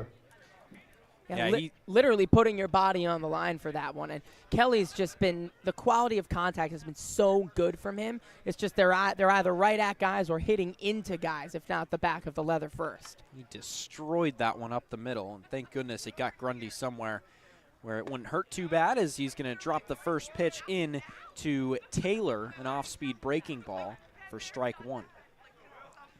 Taylor on the night. A flyout, a groundout, and an RBI sac bunt that tied the game at 3. Swing and a miss at the 0-1. An off-speed pitch away. Yeah, Grundy has done a great job being able to come back and really settle himself on the bump. 0-2 the count. Grundy out of the windup, misses high. Trying to see if they would get Taylor there in that situation to try and go upstairs, but in that spot, Taylor doing a good job to be disciplined in the box. 1-2 the count. Gets his sign and delivers. Taylor flies that one out to right center field. Ranging over is Diggs, and he will put it away on the run to his right for out number 2. So quickly, Kelly and Taylor retired, and that'll bring up Ethan Bates. Now batting. Yeah, Bates gave one a ride back in the 5th and then singled back in the 6th. So he's been also a guy seeing the ball pretty well today. So these are the guys. You're sending up guys who give you some good chances to be getting on base, and we've seen it all season long with 2 outs. What can they start here? First pitch to Bates is tapped down the right side of the infield, but it will roll foul. Little soft tapper as Michelle came charging in, but watched that one go foul. In this spot, Bates commanding the zone, trying to be able to work his at-bat and try and put Gundy 0-1, a swing and a miss late on a fastball. in a little bit more of a distressed place, because so far these two batters, it has been all out in front of it. Bates has had it. 0-2 the count to Ethan Bates. Here's the pitch. Slapped foul off to the left. A little bit of a defensive swing there. Bates is a tough hitter to put away. 3-3 tie here in the top of the 8th inning. 2 outs. Grundy, the right-hander, against the left-handed hitter Bates. Another 0-2, and that one's flown out to left field. Barely having to move is Peterson. Now he'll drift off to his right and put that one away for the 3rd out of the inning. So Harbor Hawks go down 1-2-3, and we head to the bottom half of the 8th and a 3-3 tie on the Harbor Hawks Baseball Network. Hey, Mama, what's up? Did you switch my service from Verizon to T-Mobile? Yep. T-Mobile has the only nationwide 5G. Well, Mr. Know-It-All, let's see if you right about that. Mama. Hey, Mama, I'm working. It works at the pie shop. T-Mobile's 5G works inside and out. Hey, what you need, Mama? I'm trying to watch the game with my boys. It works in the park. Oh, okay. Mama? It works at the aquarium, in the parking garage, at the beach, in the elevators. It works in the movie theater, too. Oh, shush yourself. I'm talking to my baby. You're driving me crazy. I was just calling you to say thank you, baby. I love you. I love you too, Mama. Yes, Mama. It works in the kitchen. Tell Mama. Mama? 5G, it works in the club. Who are you in the club with? All about it. Tell Mama. Ethan Lanthier back out there for another inning of work, and he'll face Diggs, Peterson, and Foster. Yeah, Lanthier here in this situation is just once again trying to command a zone and once again just push on to the bottom. Fielder from University of Arkansas. And just really, you just want to try and find a way around it so that your bats are able to come back up again and try and hold them firm here in these situations so that you can be in a situation to go out and get the lead. First pitch to Diggs from Lanthier. It misses upstairs, and Brody Donay trying to appeal down to third base umpire, then down to the second base umpire who wasn't there, and then down to the first base umpire who was there, and no swing from Diggs. And the 1-0 misses high again for ball 2. That's another thing about these two-man crews here is a little bit tougher on the appeal because the appeal is going to have to come down wherever the other umpire is positioned. 2-0 to Diggs is a little knuckler. It's a pop-up on the left side of the infield in foul ground. Smith races over to his right and puts that one away at the third base coach's box, and that is the first out of the inning. Great communication there in that situation to have Smith come over, call off Lanthier, as well as Donay in that situation to be there. That's what you want to have in that spot, is to have the communication, to have the time to talk it over, to say, I got it in this spot. Diggs now 1 for 3 as Peterson will stand in, show bunt, pull back, and take a ball. Peterson showing a bunt there, trying to see if Bourne might work some small ball. The 1-0 misses in the dirt with a breaking ball, so Lanthier behind 2-0. Peterson on the day so far, 1 for 3 with a strikeout a single, and a line out to Hainline over at short. 2-0 is fouled straight back. He was on it.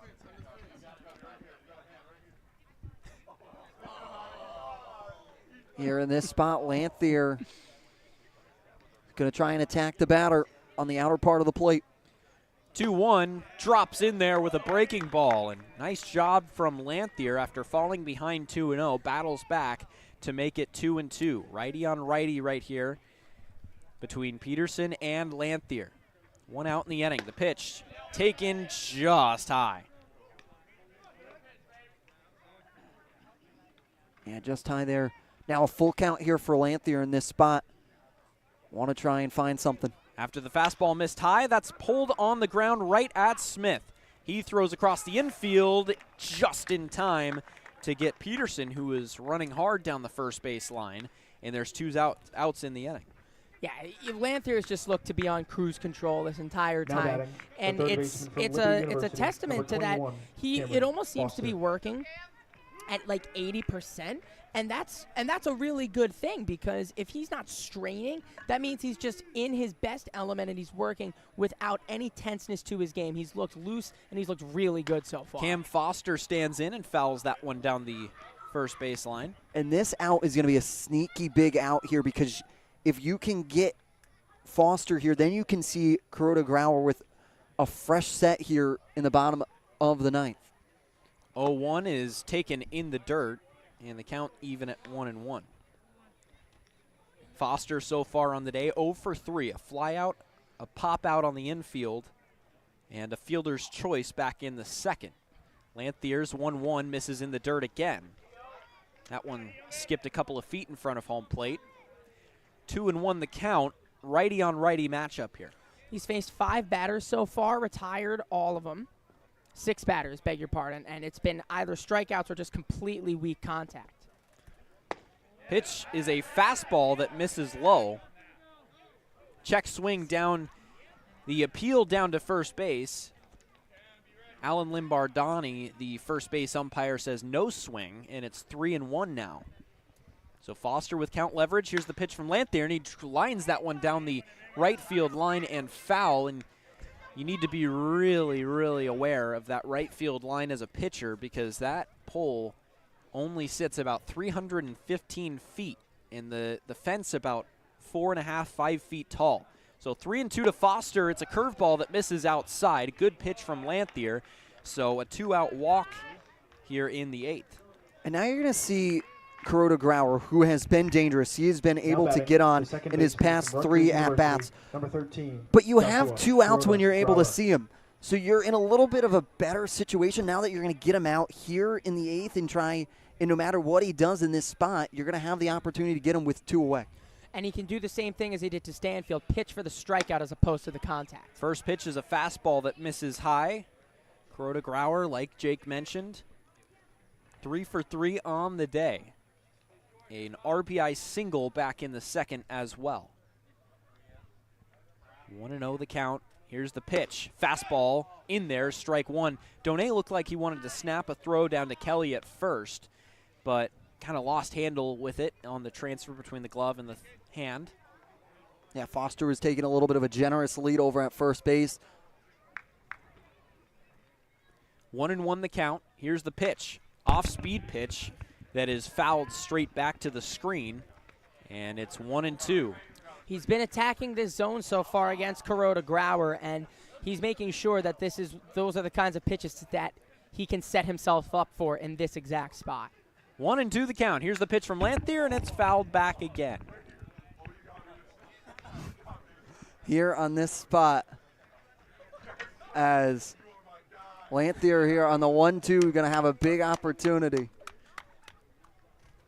1-2 the count.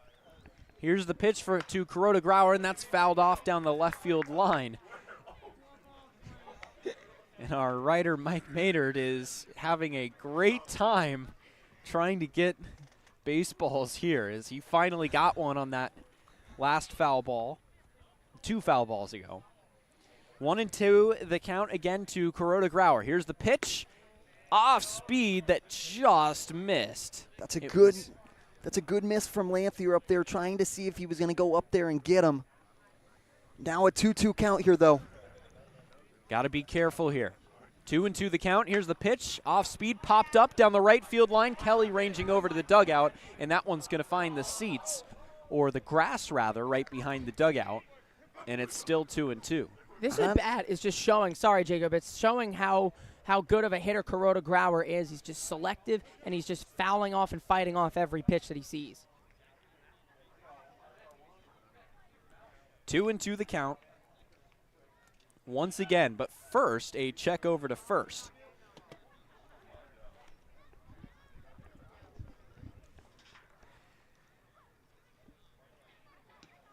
Eighth pitch coming of this at-bat here to come home.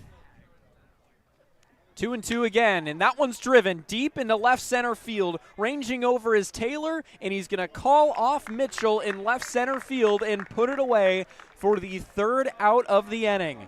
We are still tied going to the ninth at 3 on the Harbor Hawks Baseball Network. We all have obstacles, challenges at different points in life.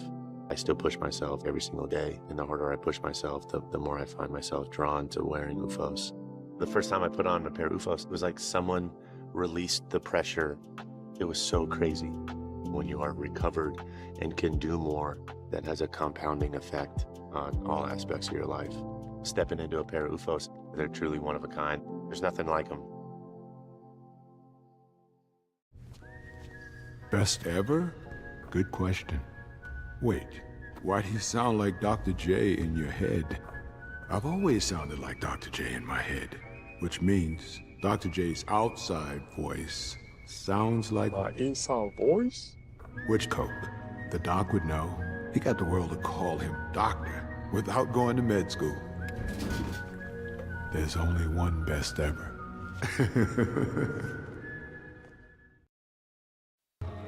3-3 is our score right now here between Bourne and Hyannis.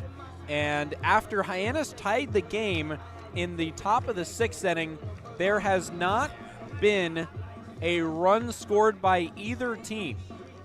As there will be a new pitcher for number 9, Bryce Evelyn. the Bourne Braves, and that's Dalton Pence. Big, tall, left-handed pitcher out of UNC. He made 22 relief appearances and 5 starts with the Tar Heels this year, registered a 4-3 record and a 3.33 ERA and 2 saves in addition to that. Averaged 9 1/4 strikeouts per 9 innings and just a hair above 1 walk an inning. And now here for Dalton Pence, this is a big spot. Hasn't let up a earned run yet, and no run period. So this is a guy that Bourne feels confident going to try and shut down these cardiac Hawks that have come in time and time again, and when the door has been somewhat slammed on them, they've been able to kick it wide open in the biggest moment. You stole my nickname for them. The Cardiac Hawks? Yeah. Yeah. I said that the other night. You did, and it's going to catch on here soon enough. I was about to say. So in the inning, it's going to be Eric Snow to lead it off, Elijah Hainline second, and then Nick Mitchell, the 2-hole hitter, will hit third on the inning of a 3-3 tie. We got a little bit of a late start to the warm-ups here, so finally the throw from Guzman, the catcher, down to second is down, and we are set once again to resume baseball here from Bourne. Number 3, Eric Snow. If you want to manufacture something, this is the part of the lineup you want to have. Yep. It. If you're Hyannis, 9-1-2, these are guys that are going to be hit to contact here and try and get themselves on to work a little bit more small ball. And a lot of speed in your first 2 hitters. Snow, so far on the day, has reached twice. He's 1 for 2 with a walk. He scored a run in the 3rd after his single, and then flew out in the 5th.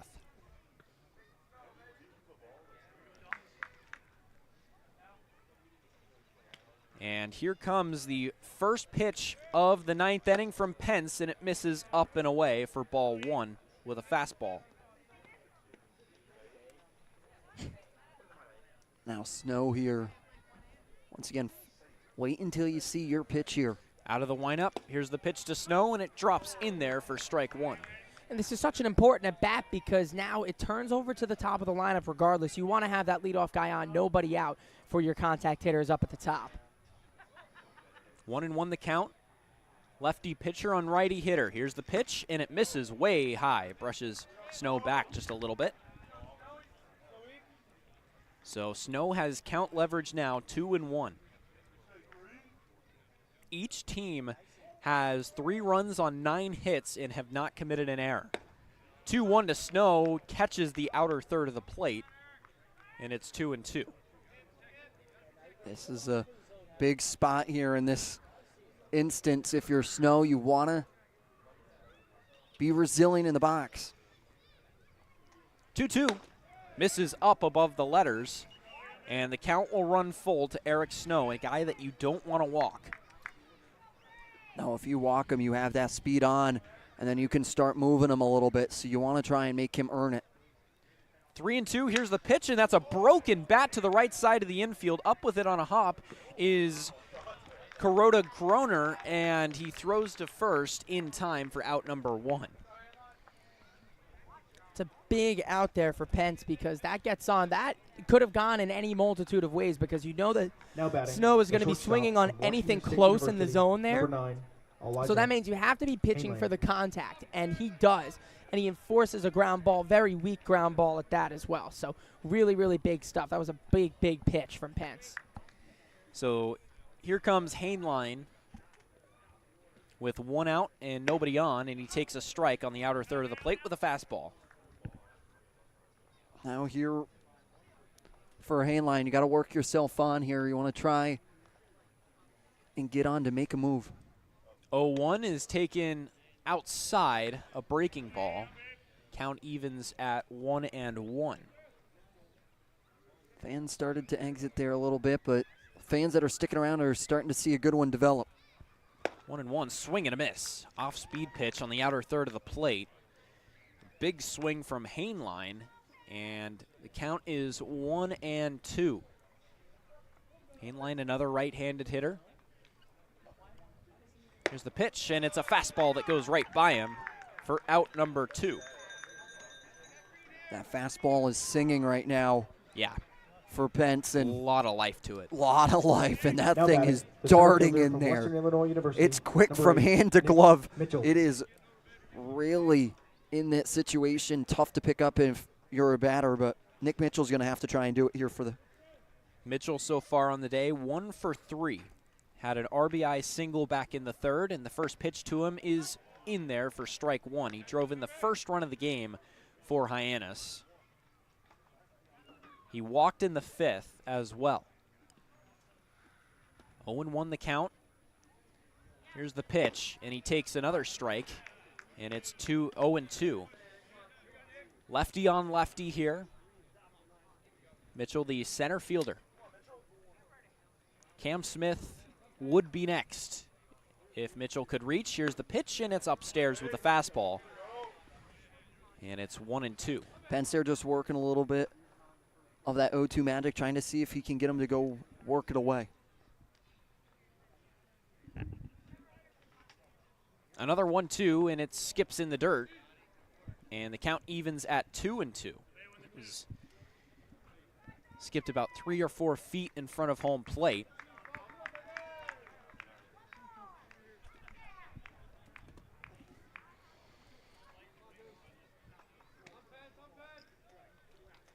Three to 3 the score. Mitchell choking up on that bat in a 2-2 count. Here's the pitch, and he reaches for one and grounds it softly to the right side of the infield, and Kuroda Grower will come up with it. Very nicely done. Smoothly comes up with it, throws to first in time to retire the speedy Mitchell, and that will end the inning. 3-3 is the score as we head to the bottom of the 9th here on the Harbor Hawks Baseball Network. That chip on the shoulder, that started at a very, very young age. People's expectations are, they're cool, they're fun, but mine are bigger.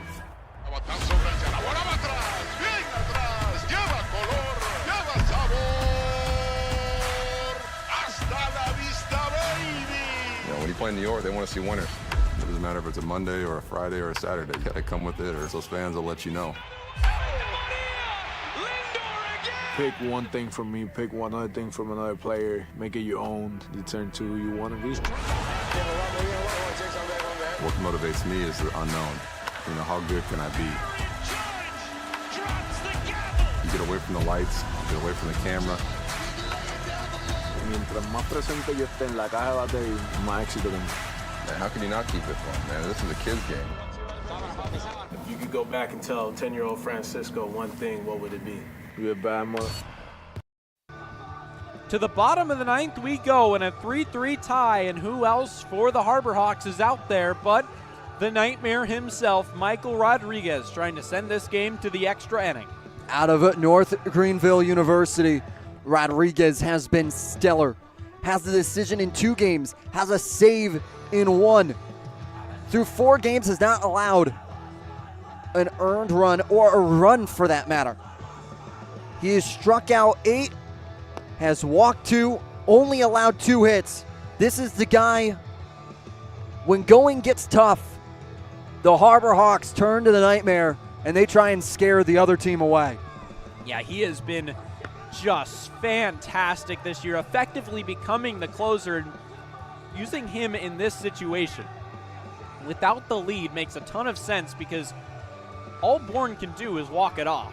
Like, that's all they can do if they do score, and using him here, it's the mentality is we're going to use him now or never. So Rodriguez comes in, 3-3 game.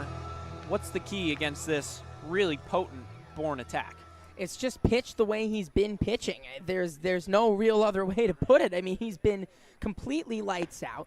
He's earned his nickname, the Nightmare, and he comes in up against a tough team and a tough offense. But this is exactly the guy that you want on the mound. So this is just going out, knowing how you've pitched in the past, but also living right here and going about hitters just as you have in the past, but attacking in the present as well. So here comes Adonis Guzman, the catcher.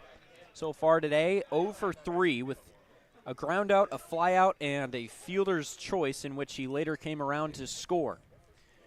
Rodriguez looking to send this game to the 10th. Here's the first pitch from him, and it is in there for strike 1. Rodriguez is going to work with those pitches here. This is why you call on the Odessa, Florida native. Guzman, the right-handed hitter against the left-handed pitcher, Rodriguez. The 0-1 is taken upstairs for a ball. Yeah, in this spot, Rodriguez trying to do his best to try and back off Guzman off the plate there a little bit as he was shying close to the chalk. 1-1 to him. Off-speed pitch just off the plate outside. And it's 2-1. Hyannis at one point in this game set down 11 straight hitters. 2-1 is in there for a strike. And Bourne fans do not agree with it. No, the couple that are sticking around are aggressively asking for a call not in their favor. 2-2, tapped foul, and it's off his foot. So he'll take his time recovering from that. Bourne has not had a hit since the 4th inning. Yeah, it's just been this bullpen again for the Hyannis Harbor Hawks that have come in and have been effective. They've been smart, they have been strong, and they've done their job just to keep the line moving. Guzman taking his time getting back in the box. And now he stands back in, taps the plate, and is ready. Rodriguez sets at the belt. And here's a 2-2. And that one's lined into left center field. Over is Mitchell, and he will reach up, and it falls. It goes all the way to the fence, and Guzman has led off the 9th inning with a double. Mitchell had to go all the way back to the wall. Our view got a little bit obstructed there, but it ended up getting down. And the center fielder from Auburn University, number 10, Chris Stanfield. Bourne has a runner at second. And they're going to be pinch running Guzman here.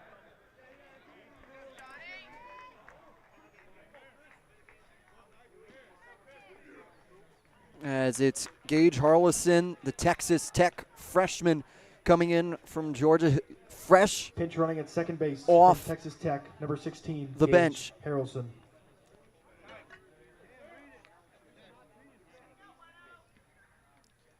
And that's the advantage of having 4 catchers on your roster if you're Bourne. There's so much versatility. There's so much that you can do with mix matching the correct matchup. You can pinch hit, you can pinch run for these catchers.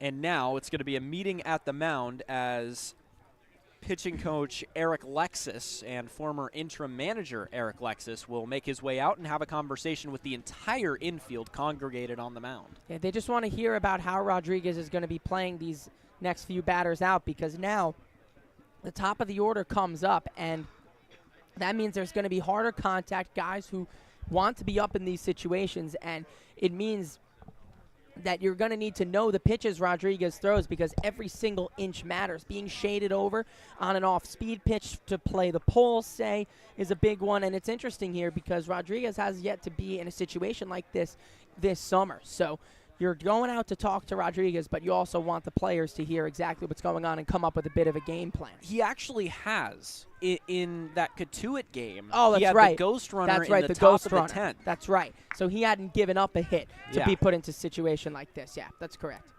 So here comes Stanfield, and the first pitch to him, he shows bunt and pulls back, and a called strike from Jeffrey Kinney, the home plate umpire. He hasn't been the home plate umpire for the entire game, only for a couple of innings after the umpire delay.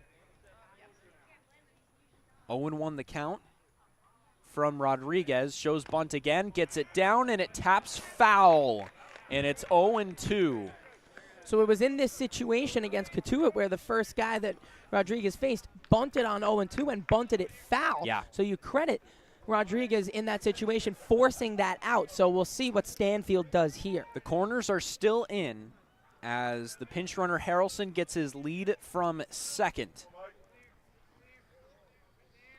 Rodriguez sets and delivers, and it is just off the plate outside. And a groan let out from Harbor Hawks fans. So it's 1-2 now to Chris Stanfield, who on the day is 1 for 4 with a single. 3-3 the score. Runner at second, bottom of the 9th. Bourne looking to walk it off. Here's the pitch. That's a tapper to the left side of the infield on 2 hops. Hairline picks it up, throws across the infield, and it's not in time. So an infield single for Stanfield, and there will be runners at the corners with still nobody out. And that will have to mean that the infield will come in. The shortstop from Vanderbilt University. Yeah, at this point, you number can't 2, be Jonathan pushing your infield Bastow. back and trading it out for a run here, because a run ends the game. And again, soft contact here, but just not exactly what you were hoping for. And on the play, Harrelson did move up to third. It was a high chopper that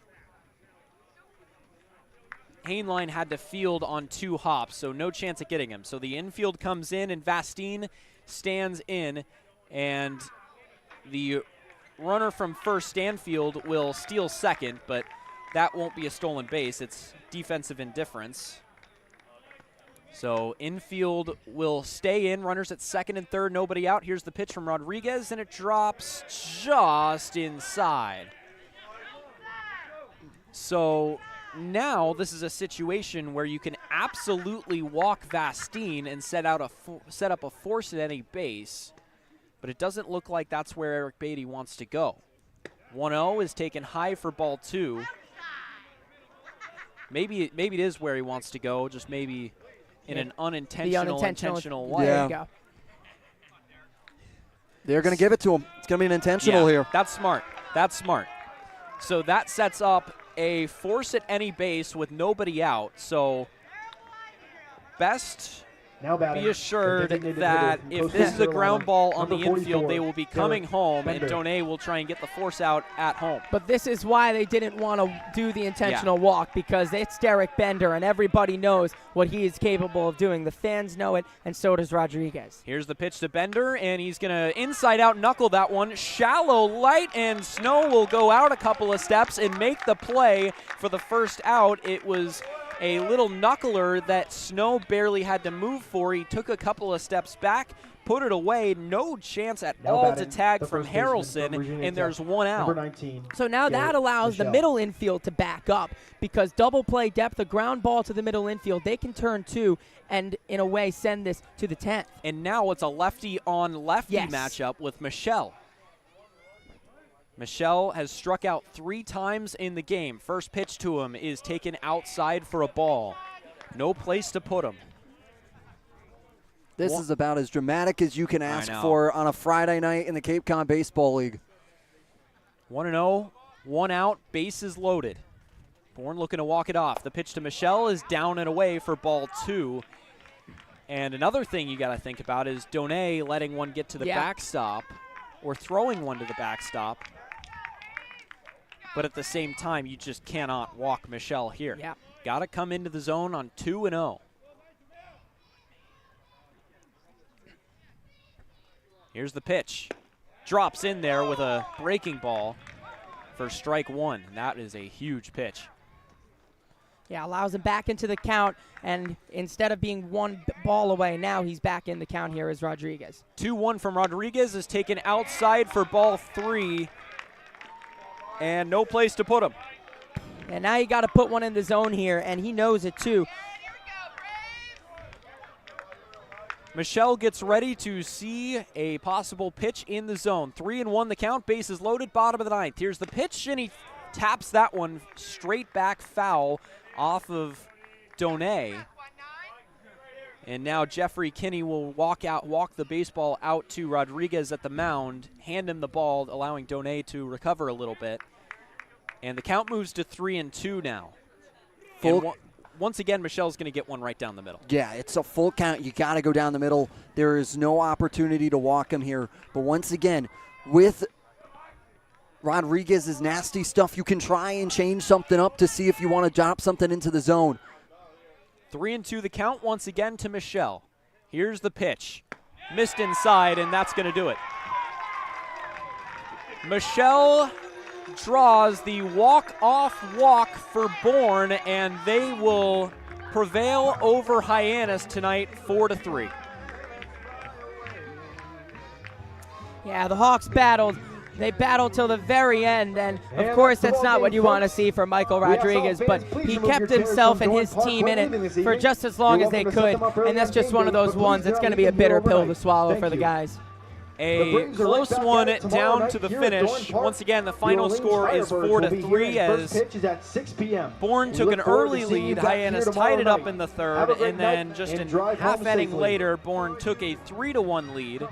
But then once again, Hyannis was able to tie it up in the 6th. They showed a lot of fight tonight. They showed fight and they showed resiliency, and that's what you got to like out of this outing. As soon as a run was scored, it almost was a response back and forth between the Harbor Hawks and the Bourne Braves, but now tough one to swallow here tonight on the walk-off walk, but get another one tomorrow at Chatham in Veterans Park at Chatham on July 4th weekend. That place is going to be rocking. And the pitching tonight was really, really good for Hyannis. You can't ask for more once again out of your pitching. They are able to do a really solid job again in this spot.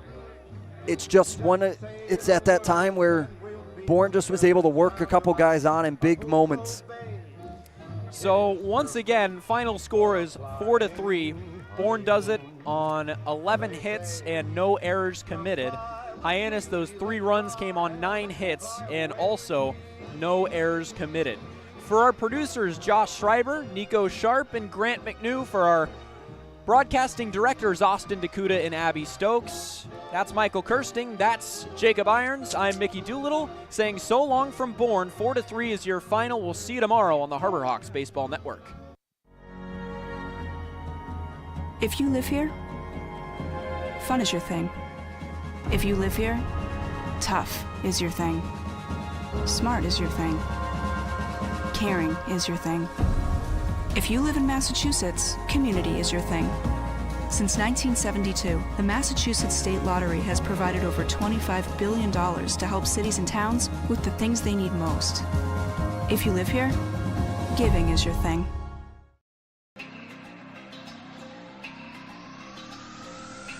My family earns respect. My family clears bases. My family breaks records. My family wins MVPs.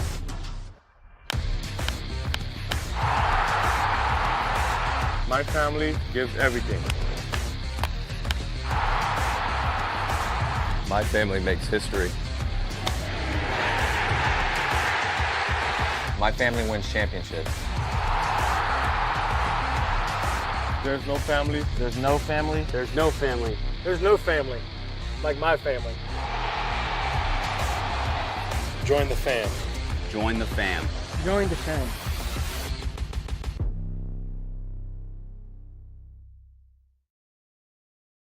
When Alaska Airlines needed a partner for the complex operations of travel, they made the switch to T-Mobile. Our 5G has Alaska Airlines and their customers covered, from major hubs to remote destinations, with 5G coverage ready now for the demands of today and the future. T-Mobile's network powers Alaska Airlines as they deliver next-level care for all customers.